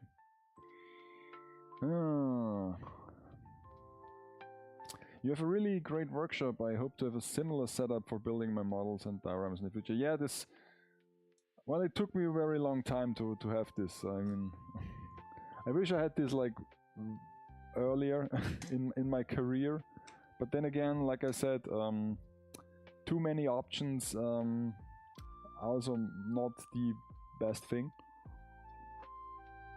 So yeah. Okay, we have a workplace, and we can switch this up.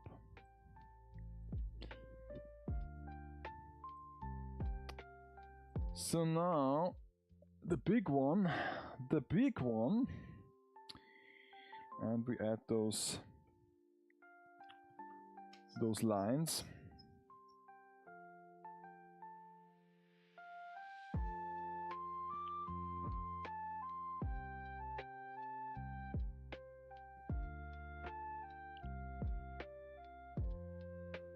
Also, a workshop here in the basement was basically the only thing that did make sense to build,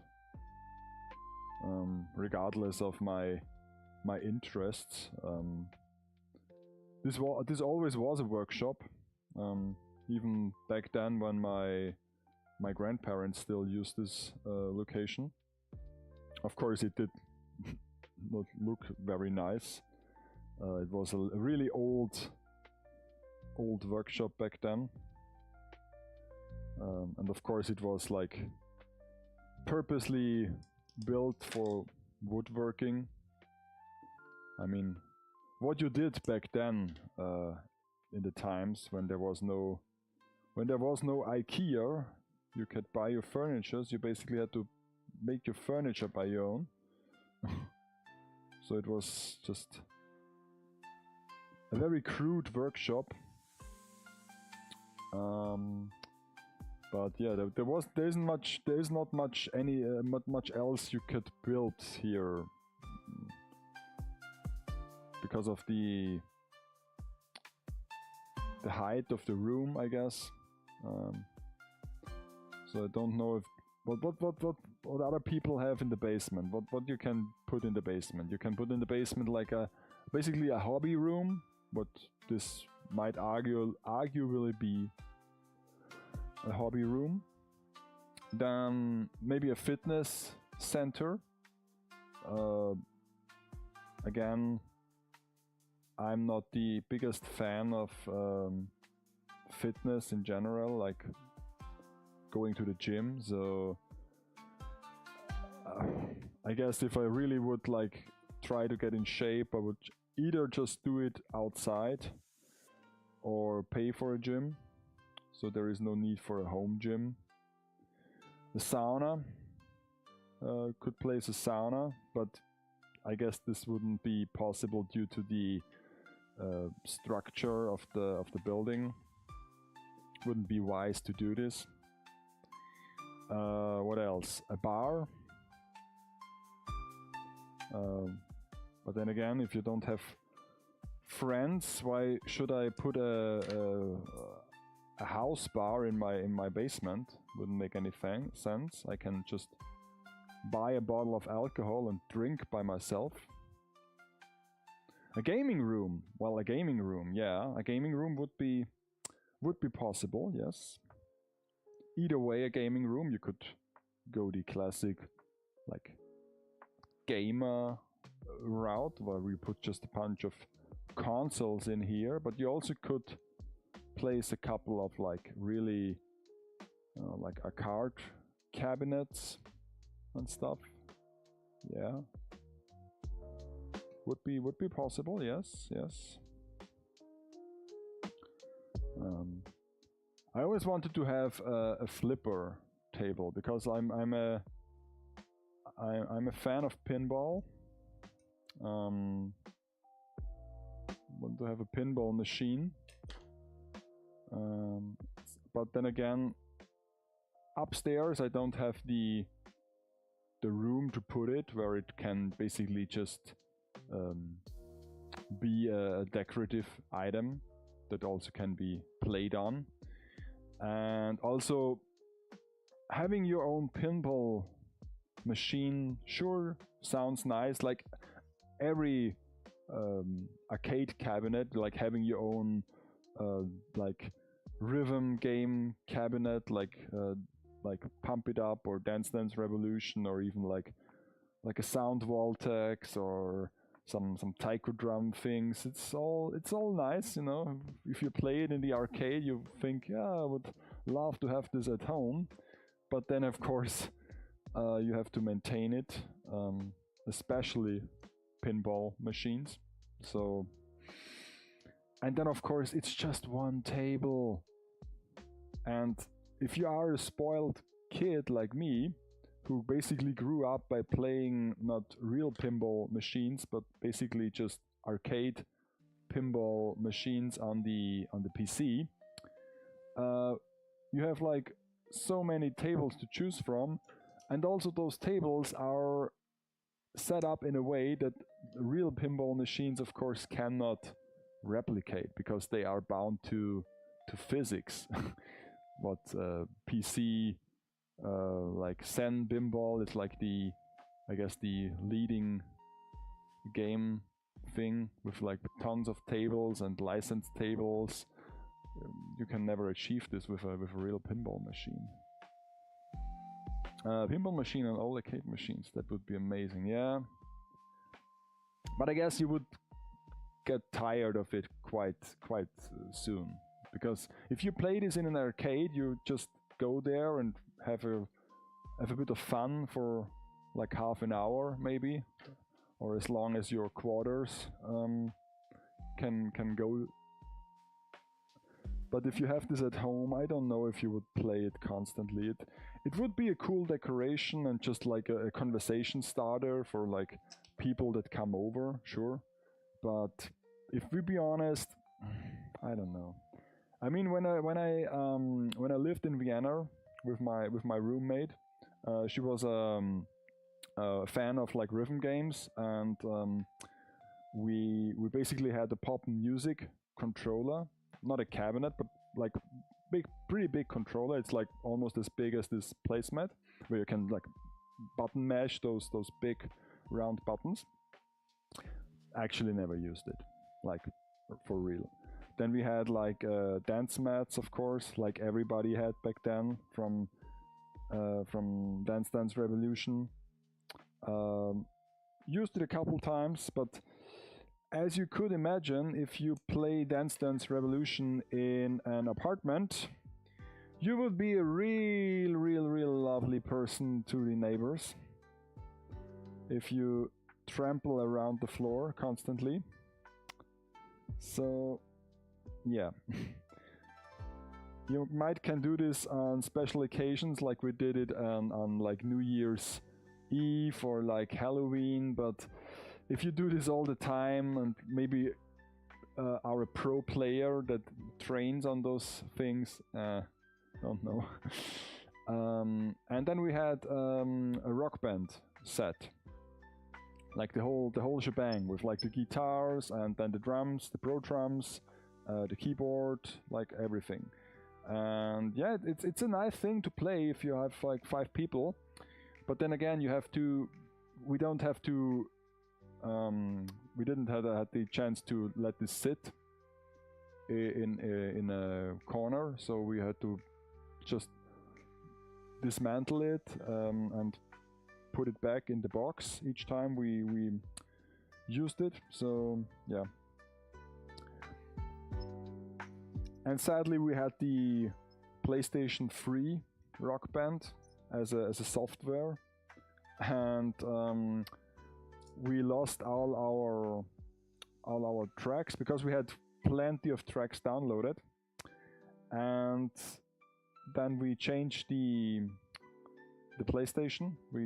Because the songs are, I guess the songs are bound to the model itself, or is it the account? But anyhow, they got lost, the downloaded tracks, and we had to purchase them again at a point when the servers were barely running, and so it was a real pain to download all these songs again. I mean, it was also expensive, but it was just time consuming, and some of the songs you couldn't even play anymore. So yeah.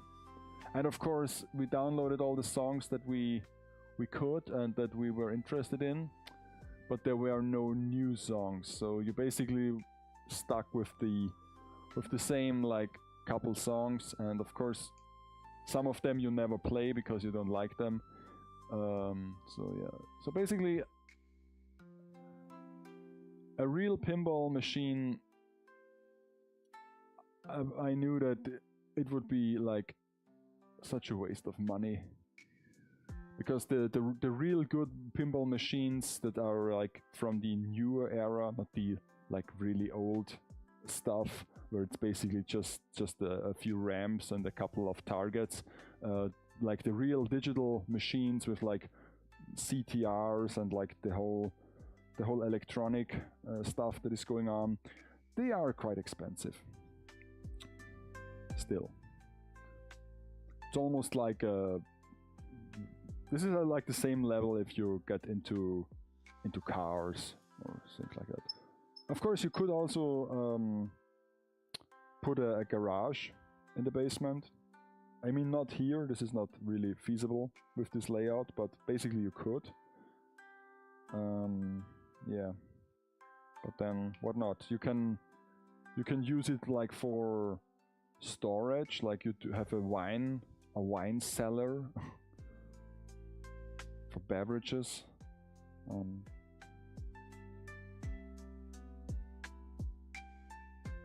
You can, of course, this is a bit kinky, of course, you can build a love dungeon, you know. Also a thing that, I mean, I don't have to go into the typical Austrian things we have in the basement, you know, just the dark places where people joke around sometimes.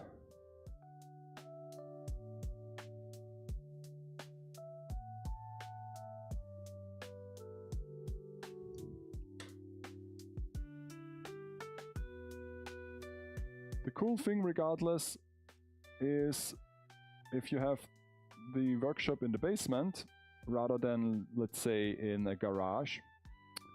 The climate is very nice, of course, because in the winter it gets a bit chilly, of course, but not too cold.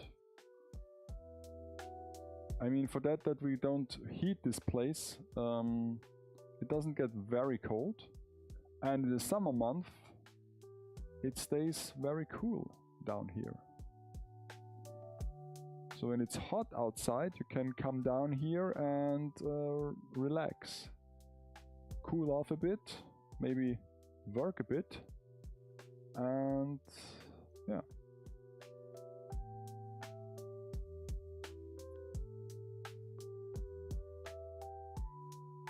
Okay, I guess this is okay. Should I add one more? One more. A lab. But what kind of lab? Like a real, like some Breaking Bad stuff? Like, can you grow drugs in a basement? I guess it's like not the smartest idea. Like growing pot, because they need like some heat. And it might smell.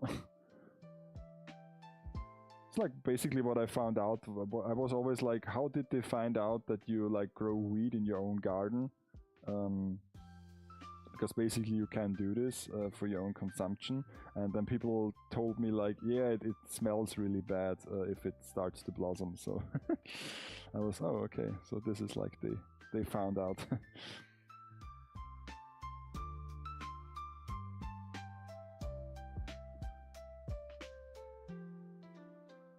But in terms of lab, I wouldn't know what I should like investigate or research, I guess is the right term.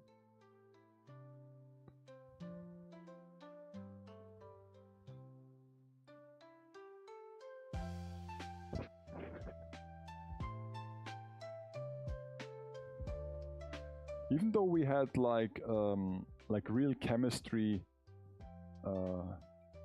even in this low education route I went, we had like real chemistry classes with like Bunsen, Brenner and stuff, like all those Peter tubes and stuff, so it was pretty hands-on. We had an extra room for this that had those like glass partitions where you could like safely do experiments, and if something explodes that nobody got hurt. It was pretty interesting to have this in a boring school setup. Yeah, this looks so much better with those like ribbon things around, because I have like basic cable binders like the black ones, and then I have those printed out ribbon things, so it gives it a bit more structure.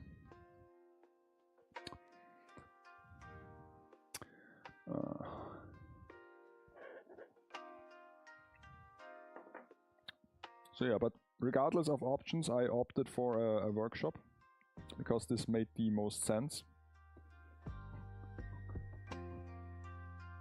And I had to convince myself and also my parents that I would actually use this.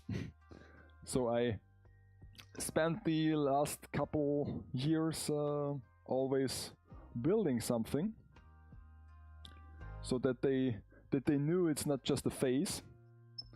It's just a phase, Mom. And so yeah, we built the workshop.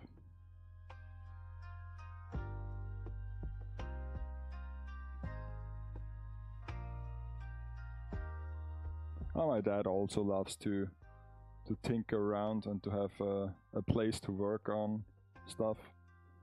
I mean, he doesn't do projects as much, but of course you also need something to store your tools, like your normal tools, if something has to be done in the house or around the house.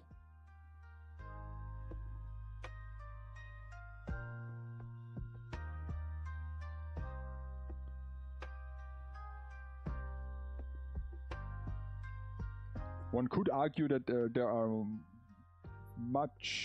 too much power tools in here, and too less like actual hobby related things. Tools are too big for what I'm trying to achieve. But then again, you know,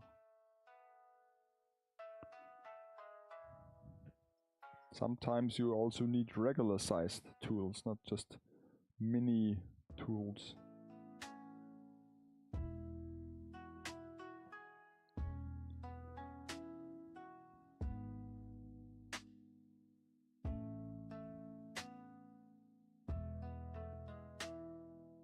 And at least the workshop got pretty heavy use in this 1 year already.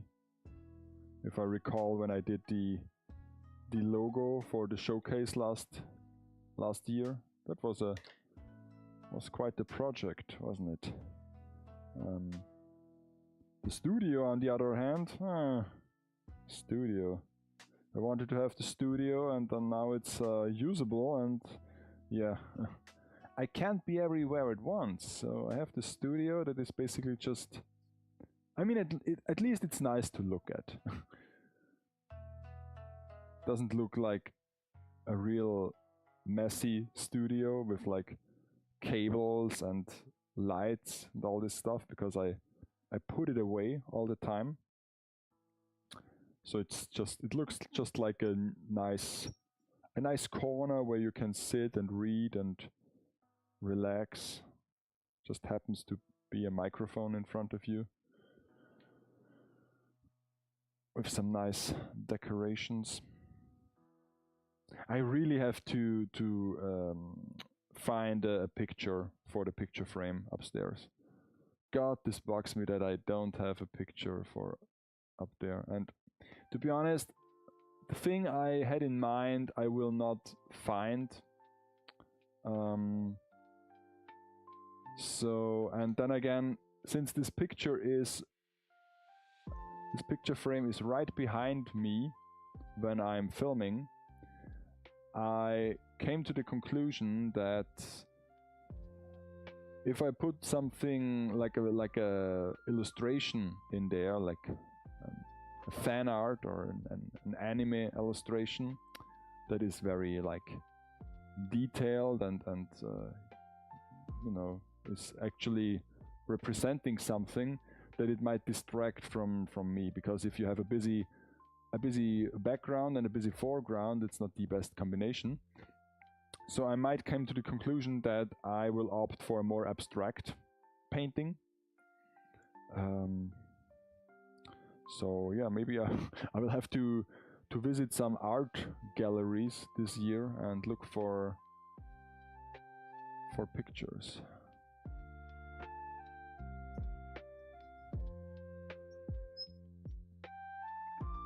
Or I will just paint it myself. Can't be that hard. I mean, I'm always seeing those Insta reels of people just basically... I mean, I have the acrylic paints already. Just spray them on a canvas and just mush them around. And then I have to come up with a nice explanation for the painting.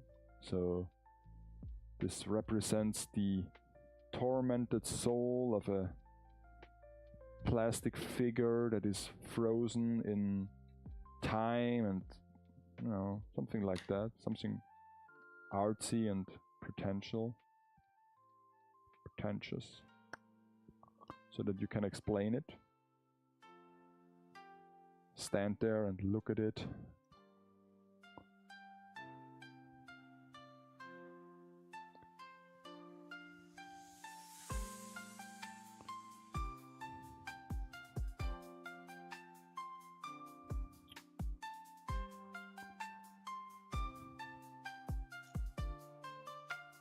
For a brief moment in time, I also thought like maybe visiting Dokumi this year, and then I've checked the website, and all the tickets are of course already sold out. So I was very happy that I have an excuse not to attend this this convention.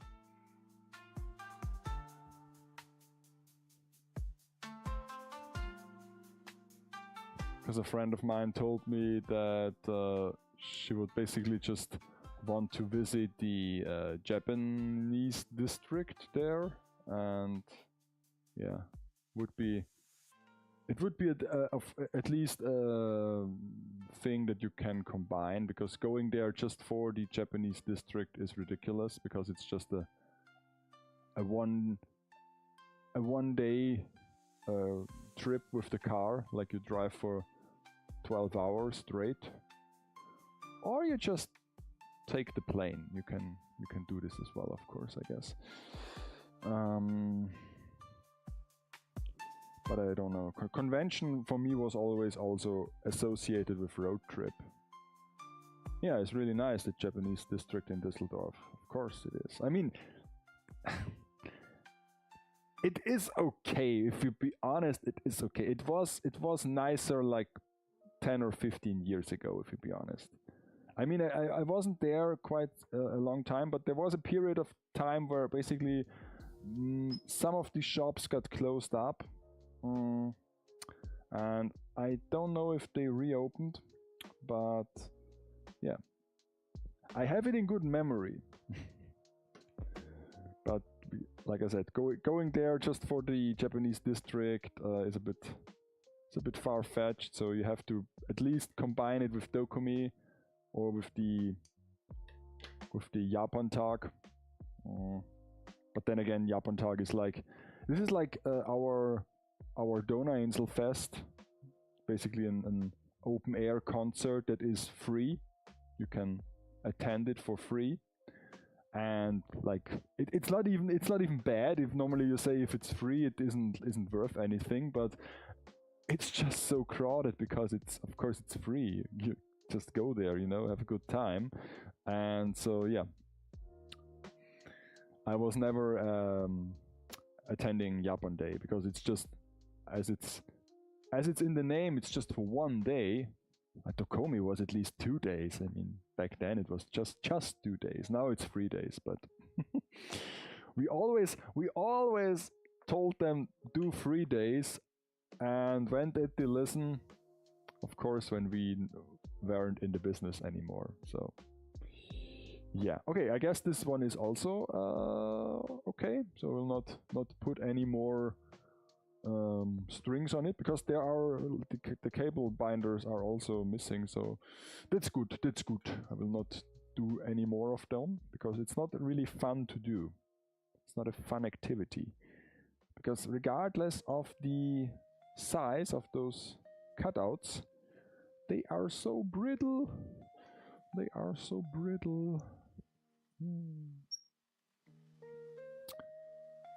But it's interesting that apparently in Düsseldorf has the largest Japanese community outside of Japan. So it's like compared with like Chinatown that you can find in USA. It's like Chinatown, but for Japanese people. And of course, I guess compared to Chinatown, still very small, but apparently there are many Japanese people living in Düsseldorf. I guess it has some corporate background. Some corporations got there and they let their salaryman move there for cultural exchange.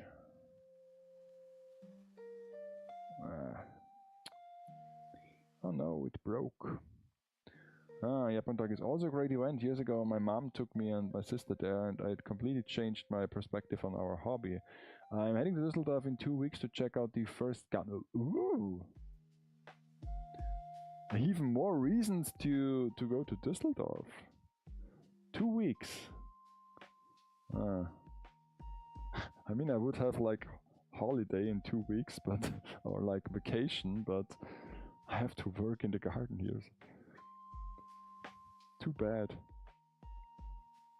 I really have to check again for the flight tickets to Tokyo for next year, and see if they actually got more expensive than last time I checked, like 4 or 5 weeks ago.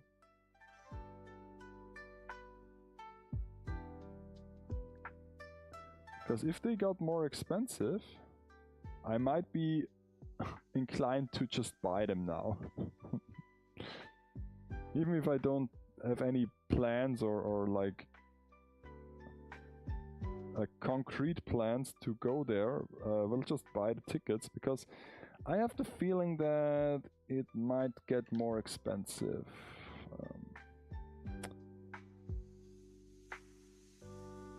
But then again, I don't know how they calculate this, because they say, of course, if the gas price goes up, also the price for plane ticket goes up. But then again, if you just fly in 1 year, is it like, do they calculate this like future contracts? Like they say, okay, it's just a gamble? I don't know. It sounds...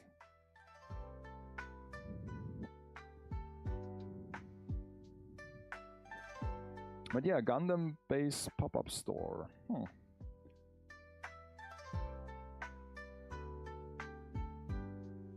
I mean, if you are a fan of like Japanese culture and you're living in Germany, then I guess Düsseldorf is a must-see city. Don't know if there is much else in Düsseldorf. I mean, I went there a couple times because of Dokumi. My parents went there one time to see a concert of Helene Fischer. Well, they weren't impressed with the city at all, what I've heard. And yeah, there is this one story or this one memory I have of Düsseldorf. The first Dokumi we went to. This has to be like, when was this, like 2012? No, 2010, I guess, sometimes around there. And this was the first time we got there, and it was also the first and only time I went there via plane, because we didn't plan anything particular, so we didn't have to carry much equipment, so we used the plane. And we got there a day early, so we had basically the whole day and the whole night to enjoy Düsseldorf without the convention. And we opted out for Immermannstraße, of course, the Japan district, and it was a nice experience. And at the it was a Friday night before the convention started. We said we want to go to the movies, and there is this like cinema complex at the train station, at the main train station, I think. And basically the whole night we were amazed, it was a Friday night, how few people there were actually on the street.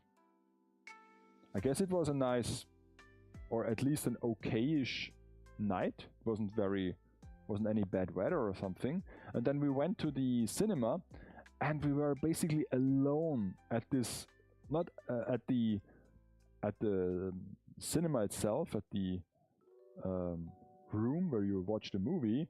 No, we were basically alone in the whole complex. And it got to a point where we just really were curious, and we had to check, when we got back to the hotel, we had to check how many people are actually living here, because we only knew the nightlife. We compared it to the nightlife of Vienna, that is much more involved. So yeah, and we found out that yeah, it's less than Vienna. I guess it's like 500,000 people compared to like 2 million in Vienna. So, but still, yeah, this was an interesting day, and we never did this afterwards, because normally we just visited the convention. We arrive on the day or on the night before the convention. We visit the convention. We drove back with our car or with a taxi, and then we just basically hung out in the hotel, filmed some video, some like podcast formats, and yeah, so we never like visited the cities that much. And so yeah, actually I just found out that if I tape this thing and laser it, then it is more stable. So yeah, good to know that now that I'm ready and I'm finished with this almost, I find a better way to do this. But yeah, could have used some tape here. Oh well.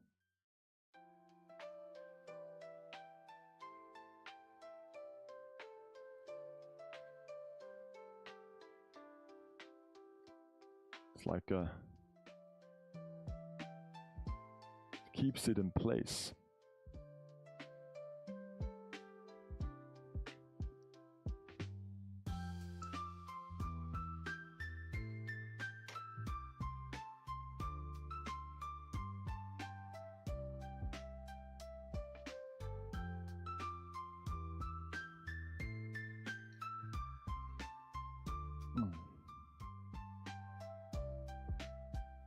Should I do one more? Okay, one more. Aber noch eine muss, aber dann ist Schluss. So what's the time? Oh, it's already 11:30. No way.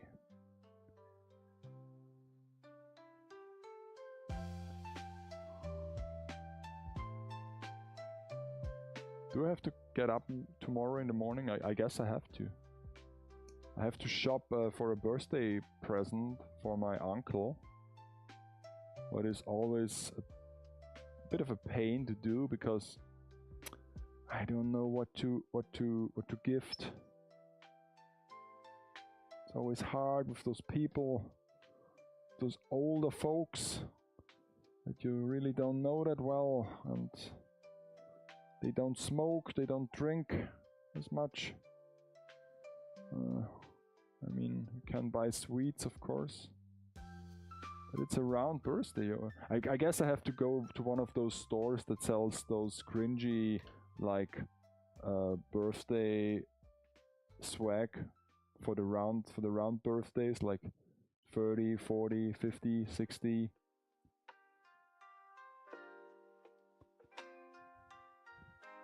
That generation might like this. It's made for those people. Okay. It's a bit dirty here, not gonna lie. I might have to first let me glue those things on I already prepared. Those three parts, huh? Oh my god, so elaborate. And why isn't this holding together? Like, really?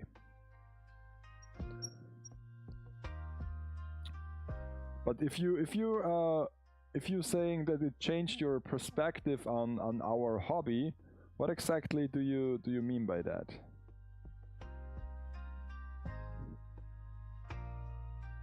Because, I mean, was it like your first like event, like your first like convention, so to say? Or was it just like the experience in general?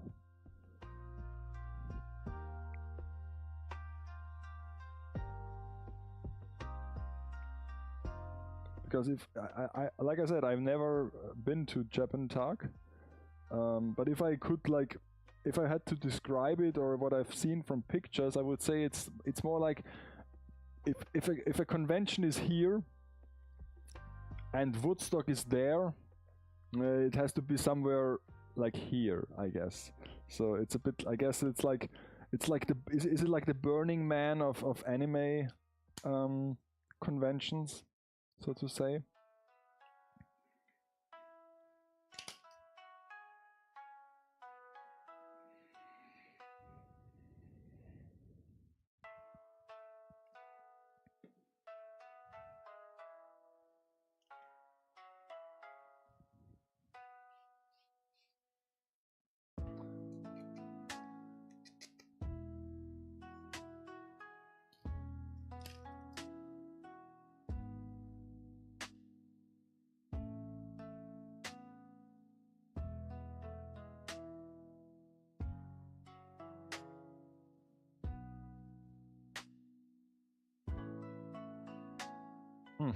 Okay, so is it hot now? Is it hot or not?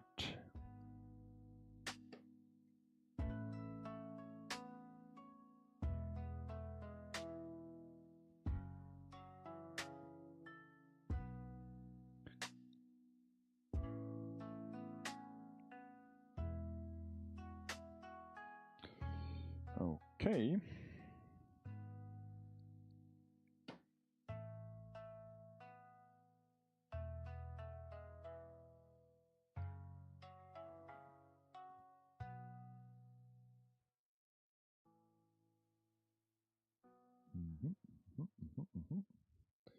And where to put this little thing? Where to put it? I guess up there has to be okay.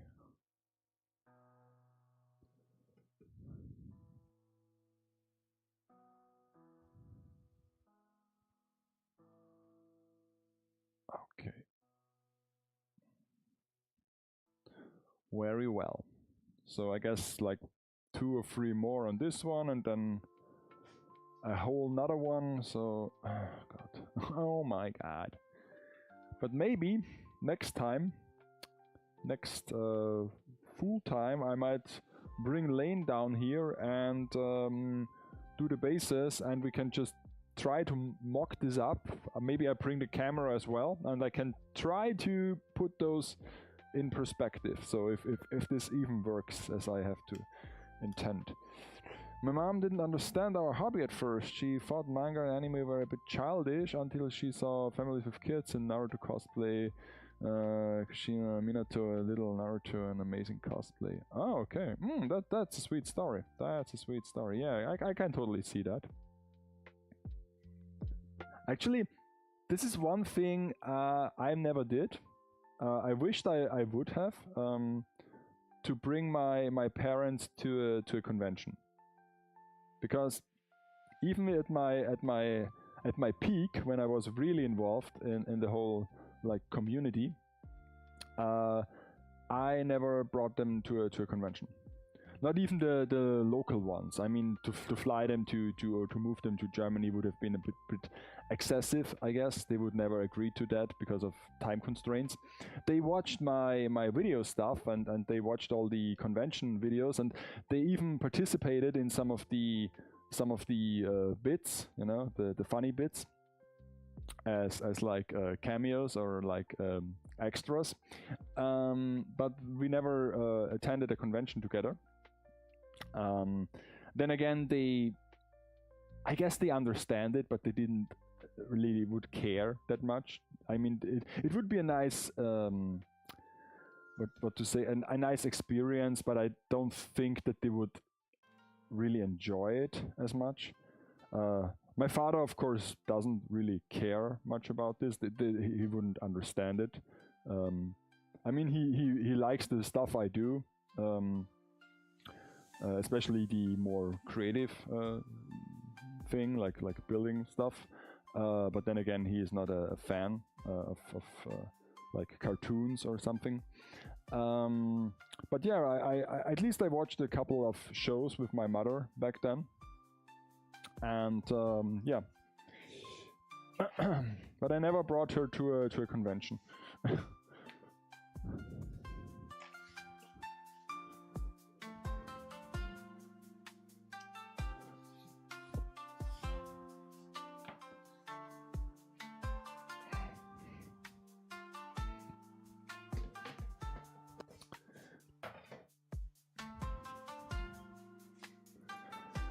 Okay, so now I have tied it up a bit.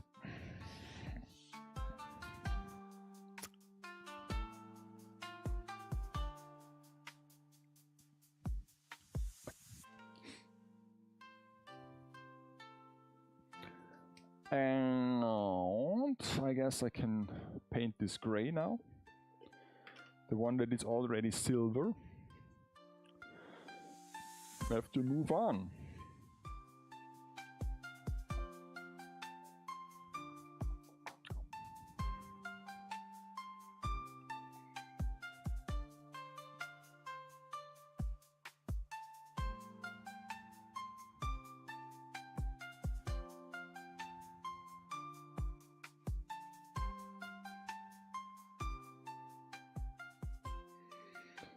Since I turned 16, I became really interested in Japanese culture. When I heard about Japan Tag, I asked my mom if she could take us to Düsseldorf, and that was such an amazing experience. We tried on kimonos, ate dorayaki, and had a really great time. Yeah, that sounds so nice.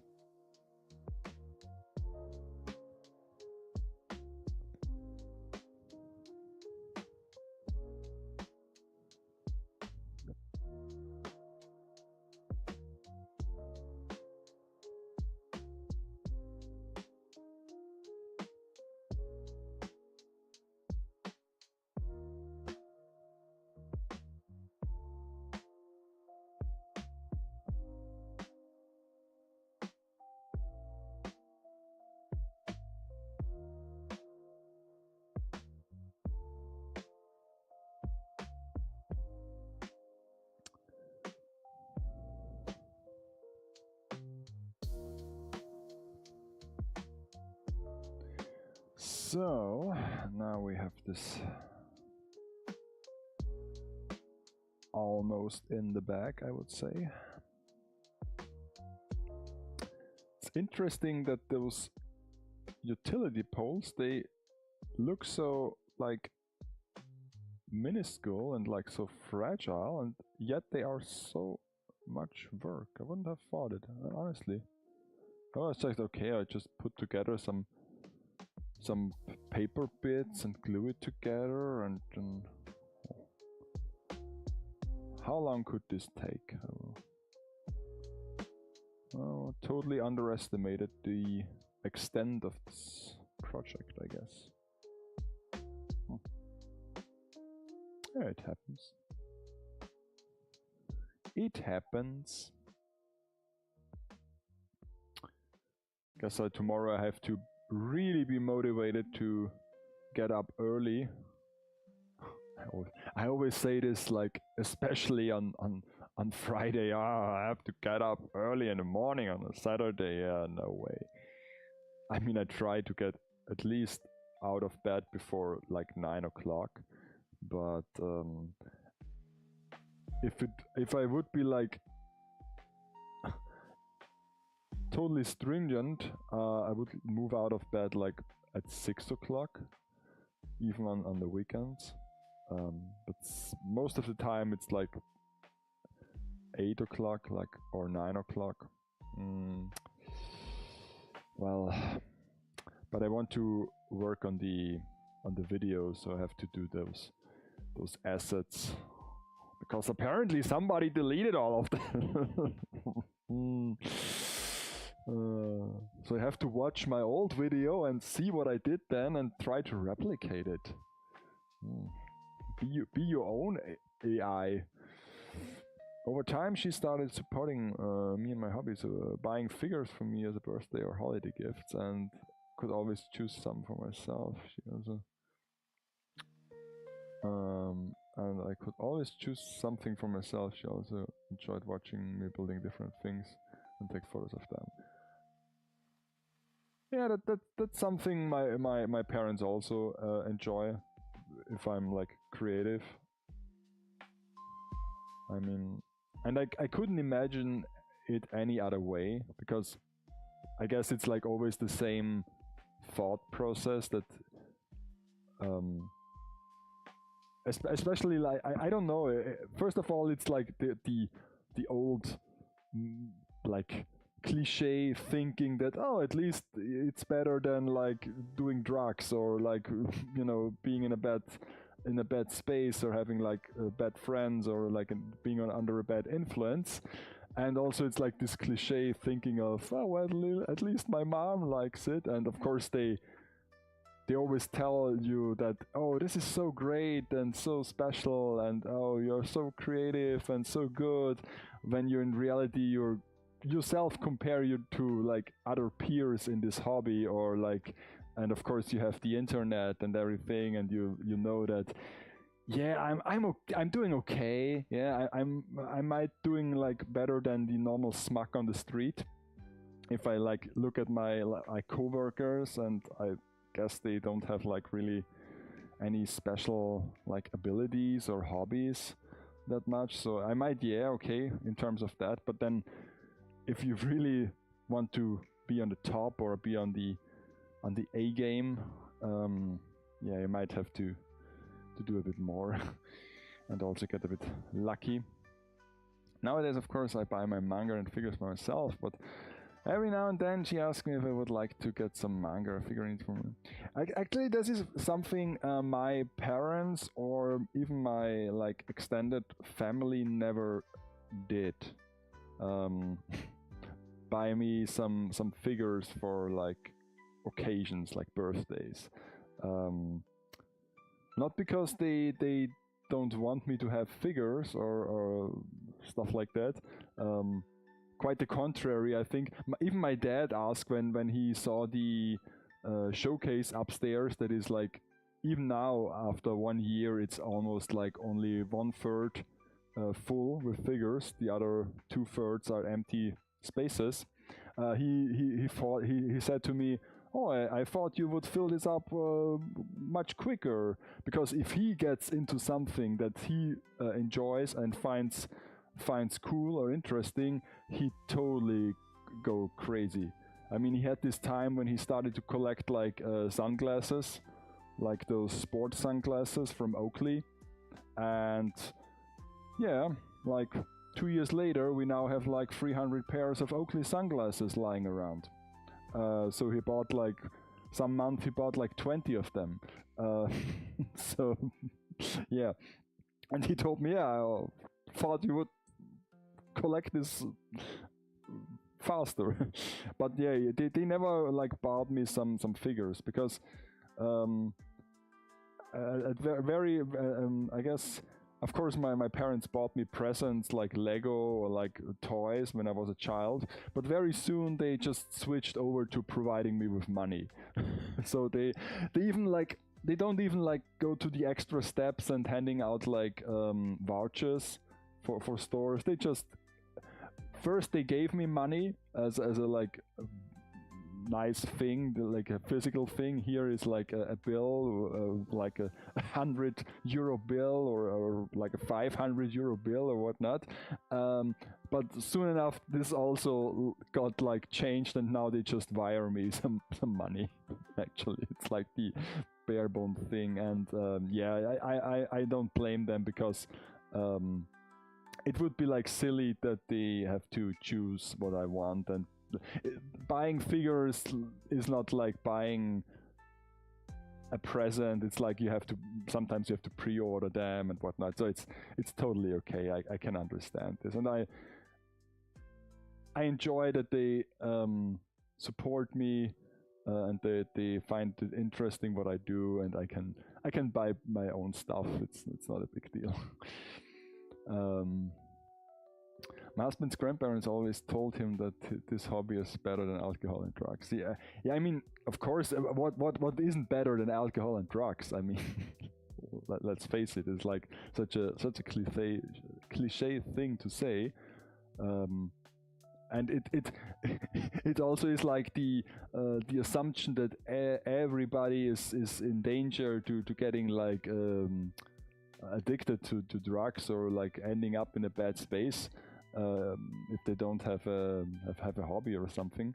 But then again, I gotta say, one thing I noticed, and I have to say I'm not really fond of this development, even though I might come across as like you know, a Spaßbremse, you know, like a killjoy. Is this the word? I guess. When I look at conventions nowadays, I can see that the difference between a convention and a normal, like, let's say, like a festival, like music festival, or pretty much any gathering of young people, young enthusiasts, there isn't much difference anymore. So since anime is now attracting such a broad group of people, they also brought, of course, the more stereotypical things. So if you back in my day, when you visited a convention and the program ended, like in the late afternoon, you got home, you got into your hotel, you were free to do whatever you want. But nowadays, as a convention that is, you know, a serious one, you have to also include like after show activities, like having a dance party or having like a ball or something like that. And basically, most of the time, if you went to a convention location at Sunday or Saturday morning, yeah, you will notice there are a couple of like there was like the consumption of illegal substances and like alcohol and partying, and yeah, so it's what normal, it's what I would say normal people, it's what young people tend to do. So yeah, and this wasn't that much of a thing when I was still young and in the early days of my convention experience. So this definitely changed. Back then it was even a bit like frowned upon if you were drinking. It was like seeing as a bad thing, and like, oh, you don't should drink, you should, you know, put your money towards the hobby, and you know, it's just a waste of money if you buy alcohol. Smoking was okay even back then. It's a more nerd thing to do, to smoke, I guess. Had many friends in the scene who smoked, like not weed, of course, but like normal cigarettes, or maybe like cigars, or like a pipe. So smoking was always kind of accepted. Sometimes it was even necessary for some cosplay. To keep it even more authentic. But yeah, but drinking, especially drinking on site at the convention, was a bit frowned upon. But nowadays it's just normal. You just party out, party hard. Of course, it tends also to get a bit more rowdy, perhaps, than back in the days. But I mean, then of course there is always this one guy and this one like post about the like if somebody throws away some garbage, you know, if the garbage is lying around and in the streets and on the lawn in the convention area, and somebody is always like, oh, people are such dirtbags, they don't put their garbage away, and everything is messed up, and yeah, and I was always thinking, even back then, I was thinking like, that's a big event. That's why there is cleaning stuff, to be honest. I mean, of course you shouldn't like indulge it, and you shouldn't like basically say it doesn't matter, but it will always be this way. You can't hold an event with like couple thousand, even 10,000s of people and expect it to be like a very that they leave in a manner that you will not notice that they were there. I mean, they are like they are convention people, not what are they called? The people who break into like abandoned places and just have this method of leave nothing but photos, or take nothing but photos. Yeah, it's not, it doesn't went this way. There are so many people attending an event. I mean, it's the same thing with like big sports events, or like if you have a marathon or something like that, you always have to clean up afterwards. But of course you can virtue signal if you post some pictures and say, oh, people should throw away their garbage and not leave it around. Okay, so this fell off again. Such a problem with those cardboard, that basically the first layer comes off so easily. Hey.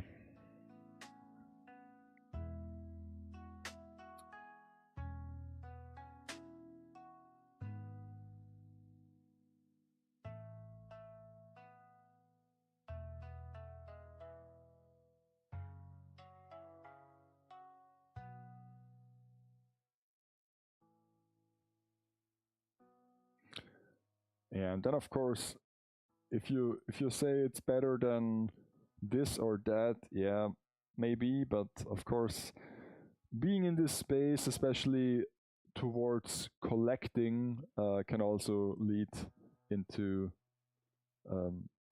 yeah, not so good habits, like with the whole overspending problem. I mean, at least on physical items like figures, you have something to show, and maybe you can say it's a collectible. I can resell this and maybe calm yourself or your loved ones. But if you are getting into like gambling and gacha and stuff like that, what is pretty common, if you be honest, in this community, then it might be a totally other beast. Because basically then you're just spending your money on digital goods and services that of course you enjoy, but I don't know if they last forever. Yeah, but then again,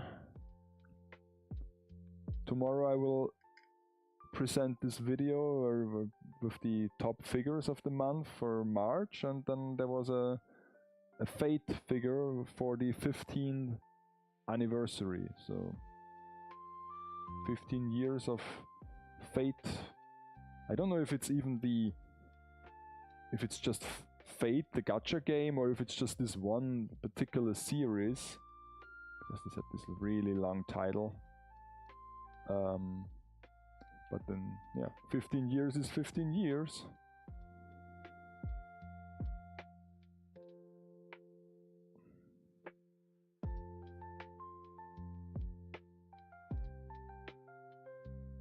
Okay. Yeah.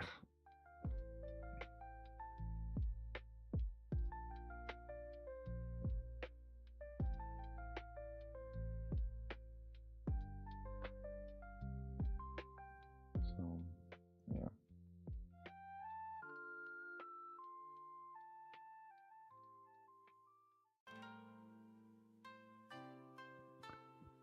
But nowadays, it must be at the time where those people that attended conventions back in my day, they were like in their teens, and when I stopped visiting conventions, most of them were in their tweens or maybe in their like 30s. And so they started to settle down, and some, if not most of them, had like their own kids. Of course, they were like little babies then, or like small children. But now, like even 5 or 10 years later, they might come to a point where the parents that you know, join you or bring you to the convention were attending those same conventions like 1 or 2 decades ago.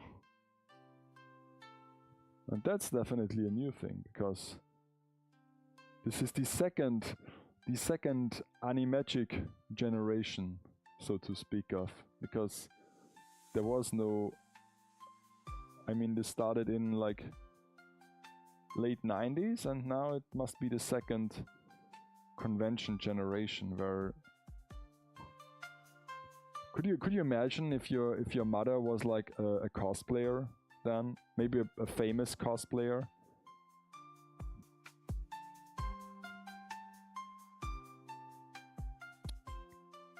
It's like the first real, at least in our region, the first time this happens, the second convention generation.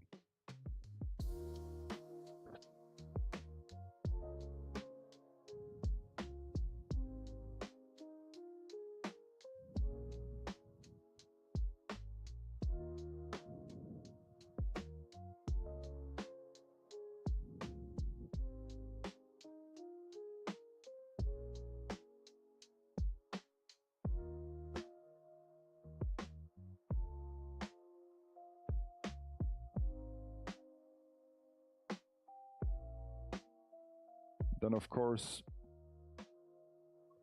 we had now everything at the convention. First it was like birthday parties, pretty common that you had your first convention or even one experience at your birthday. Then of course we had like convention weddings. We might sometimes see a convention funeral. I don't know. I mean,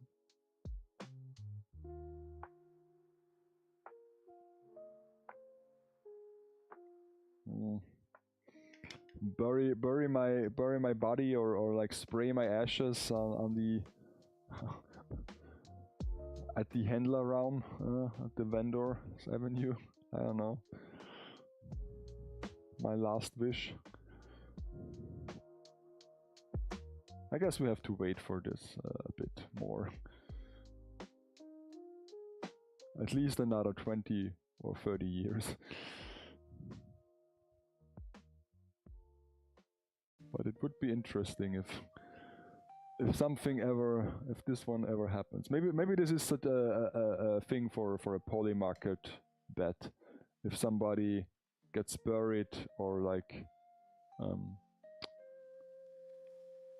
yeah, buried at a convention, at least ceremonial, because you always see this in the movies, like when there is like a sports guy that wants to be buried in a stadium or at a racetrack or something.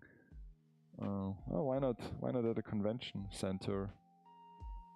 I'm sure this already happened in like Japan or other states that enjoy this fandom a bit longer than we do.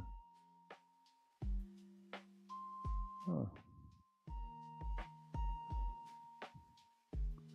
That's your homework for today. Find me that one guy that was buried at a convention center.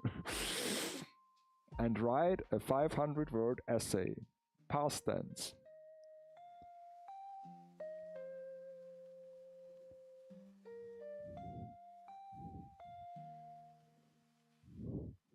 It's a gray one now.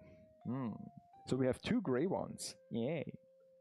Let's put them on display. It's almost the same color than the street.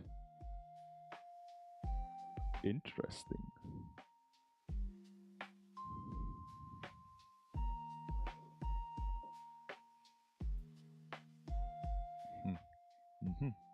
Can you actually see them?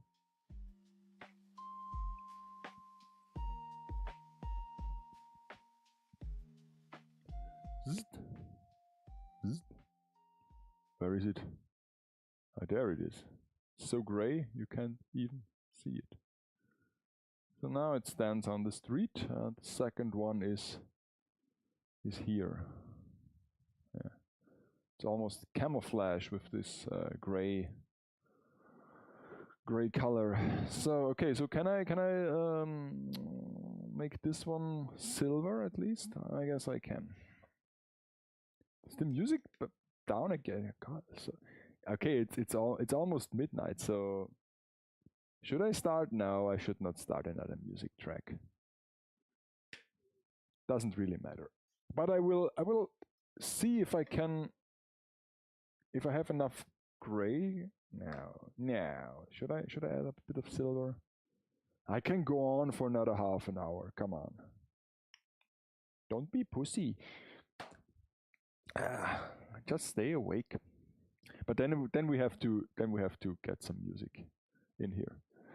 If I do this for another half an hour, I will just put another track on. Let's see.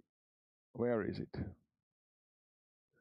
Where is it? Oh, maybe I should just watch where I put my tea. I can't really do two things at the same time.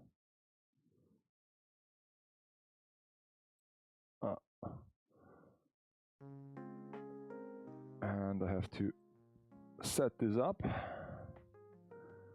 And there is music again. Yes, thank you. We're getting there. We're getting there.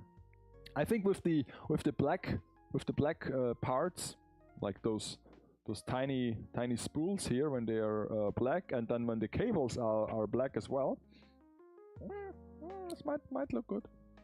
There's a bit of a contrast then, and of course we have to take into account that Lane is also wearing her gray school jacket. The streets are gray. Maybe the sky will also be gray. Who knows? Why even do this in a color picture? I can just bust out the old black and white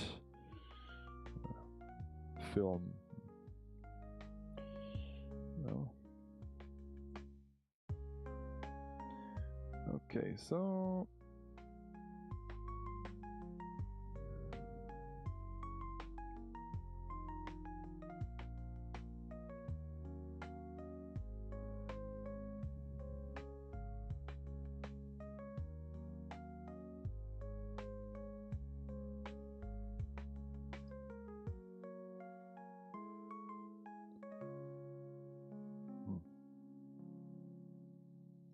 too much paint. I have to be careful. So, in regards of upcoming events, Monday I try at least to come online. I guess. I mean, we will have the weekend will be 1 hour short because we are changing back to summertime. Summertime when the weather is because there is no winter time. There is just normal time and then there is summertime. It always bugs me if people refer to this as like winter time. I think there is no winter time. There is just normal time and summertime. And yeah, we'll change back to summertime, or we change to summertime, and yeah. So this is one hour less weekend for most people. Also for me, it's 1 hour less sleep. So we'll be more sleep deprived than normally. But I will try to come on Monday, and I will finish. I guess I will finish Emma because all the other things that are not done by Monday, I will just do some time off stream. Doesn't really care that much because basically the whole figure itself is already finished, and I will just have to do some smaller adjustments. And I have this bonus kit that is just a couple of extra faceplates and parts and small accessories that we can look into. And yeah, so then she is finished, and I will have to come up for a new model kit to build in April. And yeah, I have to finish the My Month in Figure video so that it can go online at the 31st of March or at the 1st of April. It's a little April joke, so to say. Yeah, that's for. So I will not hold a Friends with Plumofits stream this weekend because I don't have time. But the regular scheduled streams for next week should be doable. You hate changing the time. I mean, so many people do. Each and every time when we do this, 2 times a year, there is this big debate, or at least there is a debate, if we not should get rid of this system. Like there is also each and every time a big debate when the summer vacation comes. We say, isn't 9 weeks a bit long? And then we discuss it a bit, and then we move on.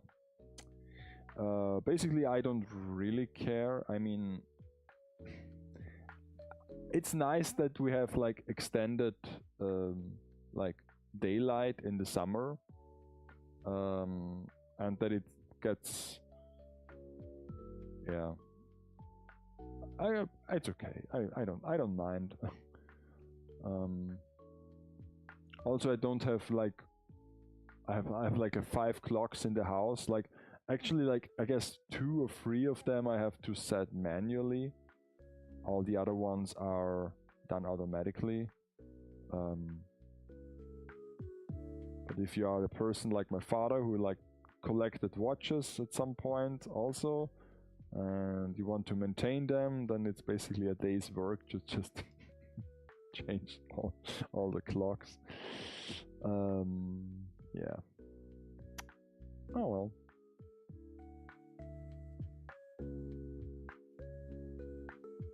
But of course, it's like this thing where you hate it when 1 hour is missing, but you celebrate when there is 1 additional hour. So it's just, you know.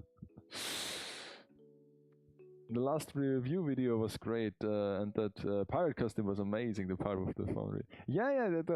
I was really surprised how like good it looked in terms of on camera. It was like the cheapest pirate costume I could find because I'm not crazy and investing. Because there are quite some like not like really expensive ones, but like you could easily spend like 30 to 50 bucks for a pirate costume that is like the whole shebang with like a hat and with like a jacket, and it looks okay-ish, I guess. Like if you are ever attending a costume party as an adult and are not like held to the high standards of cosplay, then this would be totally fine.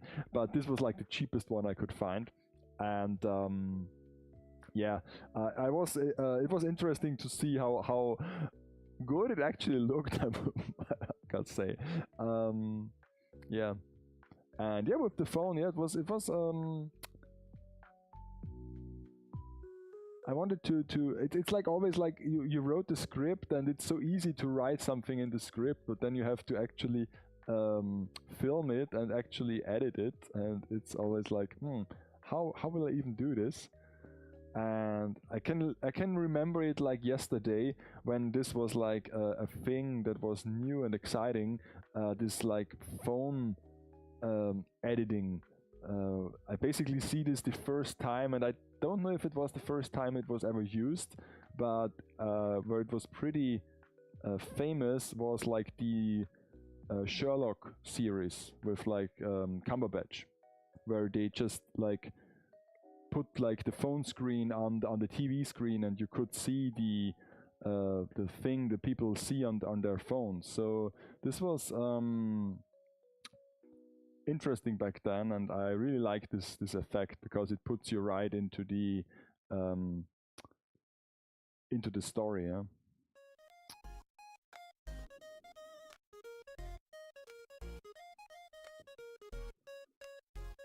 Oh. But I'm glad that this review at least got some traction. Like a scale figure should, because normally if I look at the stats of all those reviews I did over the past like couple years, basically the scale figures tend to do best, and the worst are the Figmas and the Nendroids. What is a bit of a shame, because the Nendroids and Figmas are basically everything that is not one solid part, and it has like accessories and stuff, is much more complicated to film the B-roll. So yeah.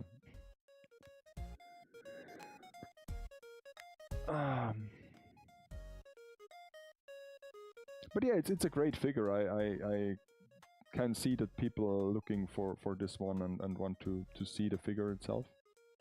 And yeah, with Lane, I guess I will only do a basic kind of review. I mean, I will do the normal format, but it won't be like joke heavy, because honestly I can't think of anything on the top of my head. And also I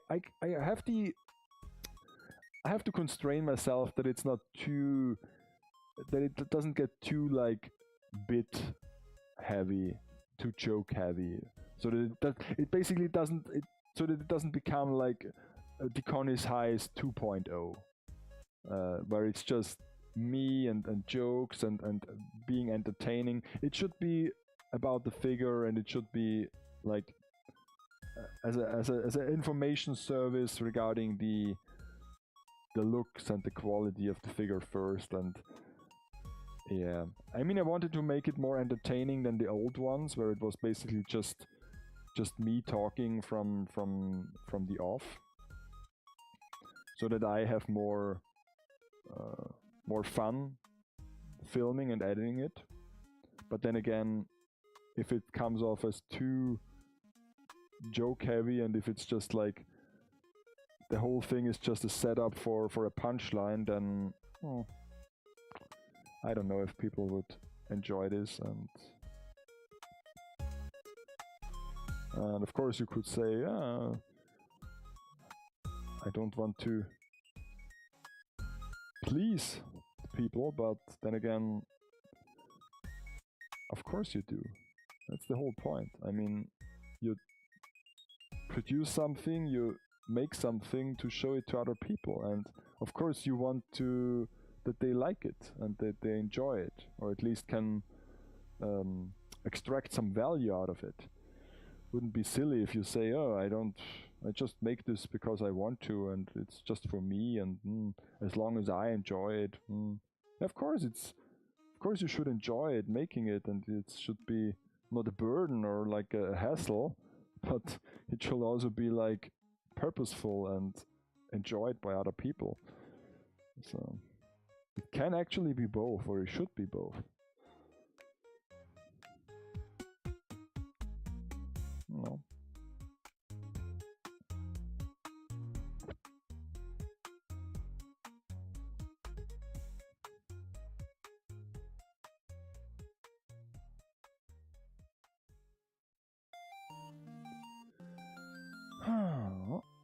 Okay.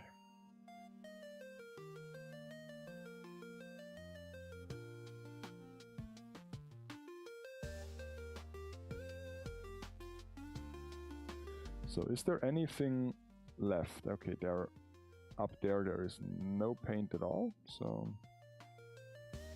gotta do this.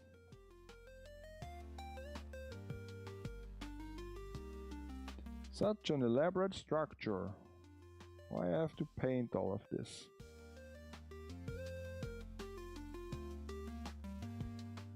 Sometimes I wished I had like a deep wet and I could just like dip this into paint. That would be nice. I'm not a spray can guy, I'm a dipping person. Like maybe like doing some, getting some pot ready, some like some stove pot, and then like you would cover this in like doing a fondue. It's also amazing how solid this is. I mean, of course the bits come off because the first layer of the cardboard gets loose, but then again the plastic by itself sticks together so good with just super glue. You totally forget that this wasn't one solid piece at some point.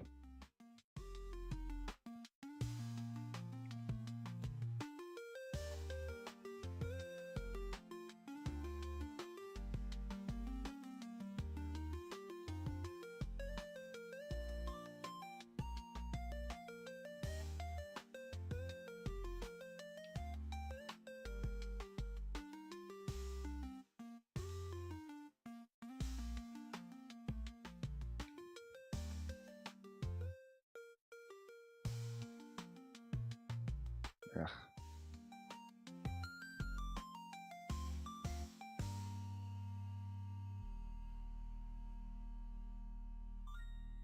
Cling. So all this 8-bit music reminds me, isn't the Mario movie coming out next week? Is this a global launch? Because it was like the 1st of April, I've heard, but this might be the US-centric release. Or does this release globally at the 1st of April? And what even is the 1st of April? What is this? This is like a Wednesday, isn't it? Is this a normal thing that movies start on a Wednesday? Wasn't it always like Thursday or Friday? I don't know. But it looks fun. Not sure if I would go to the movies for it, but I'm pretty sure I will catch it when it's online on a streaming platform that I don't have to pay for. Like I did last month with Amazon Prime. Watched everything that interested me again, and now I'm leaving.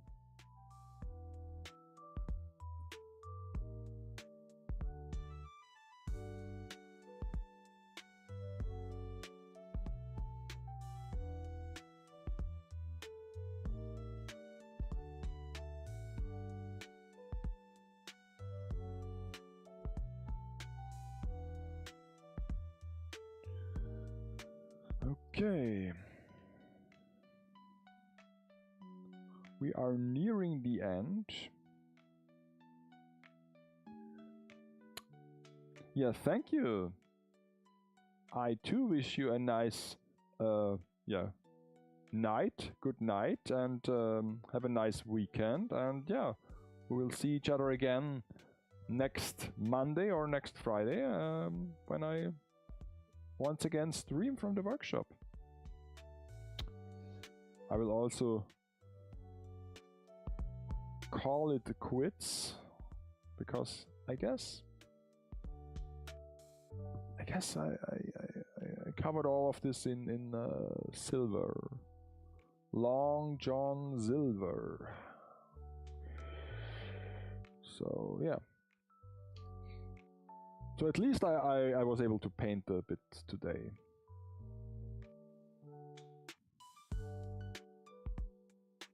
That was quite long, wasn't it? 3 hours and 30 minutes. I'm curious if I'm like working more slowly when I'm streaming. Like it doesn't feel like I'm slow, or I would be any faster if I would not stream. if I would just sit here and paint by myself. But then again, every time I do something off stream, I feel there is so much more progress. Maybe it's just an illusion, or maybe it's real. Who knows? Oh, this part here is like reverse power wash simulator. You have to cover all the things in grime. Oh well. I have to.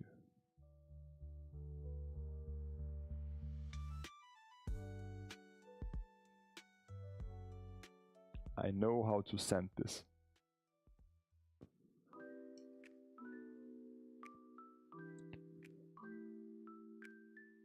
Tell him, make him feel bad that he isn't attending the streams as much. What a nice friendly plan of mine.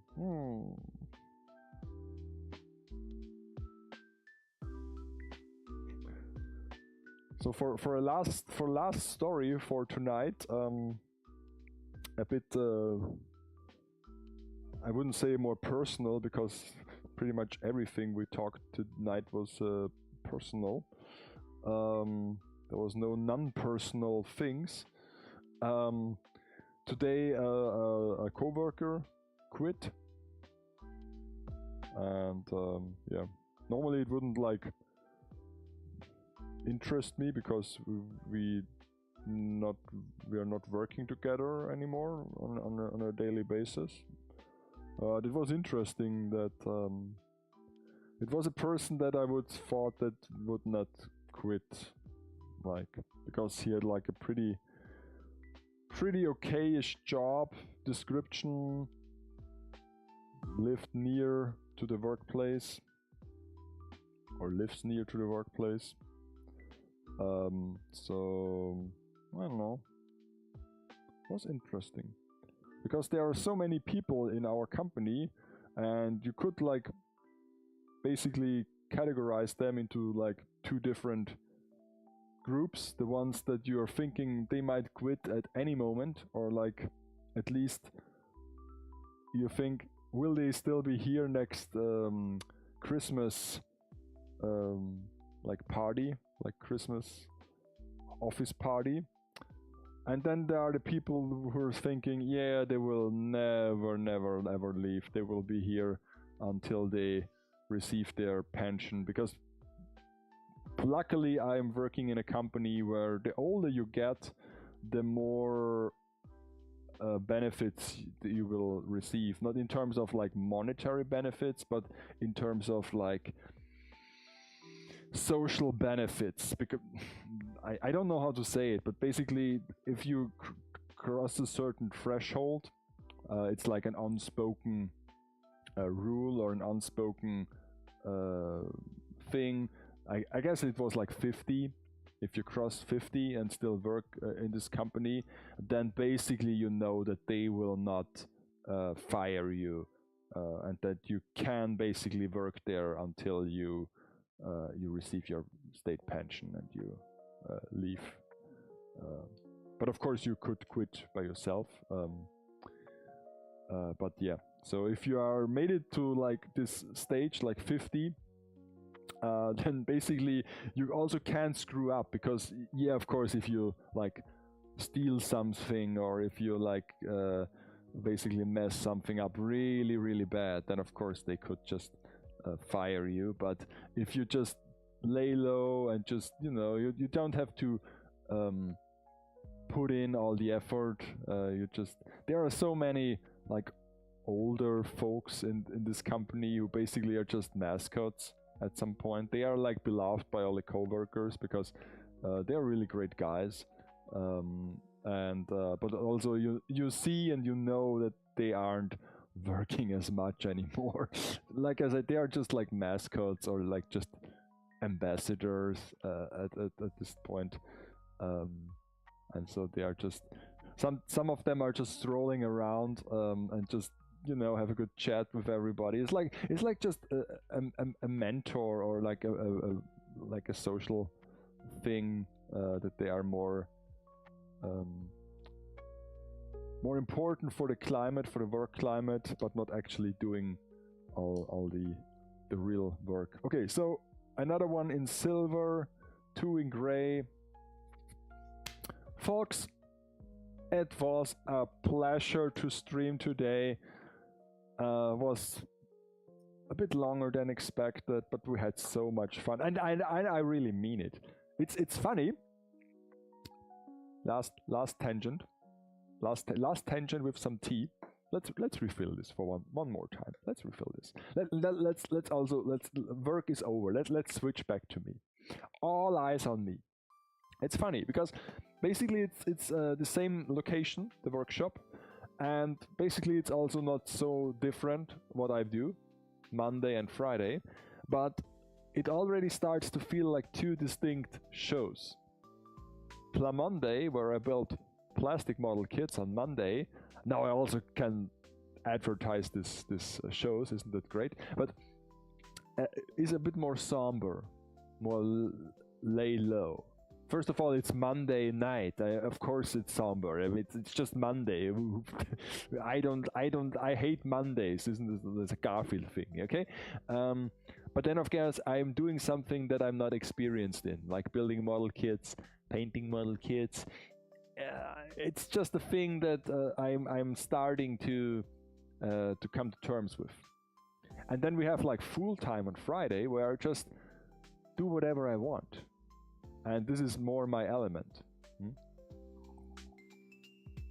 So for a fun and crazy time, I try not to do anything crazy, like really play around. It's like just your parents say, never play with your food, and also never play with your like work tools and stuff, because first of all it might get dangerous at some point, and also I don't want to break anything. But full time is a bit more like, and also I won't say not chaotic, but because I want to still want to achieve something.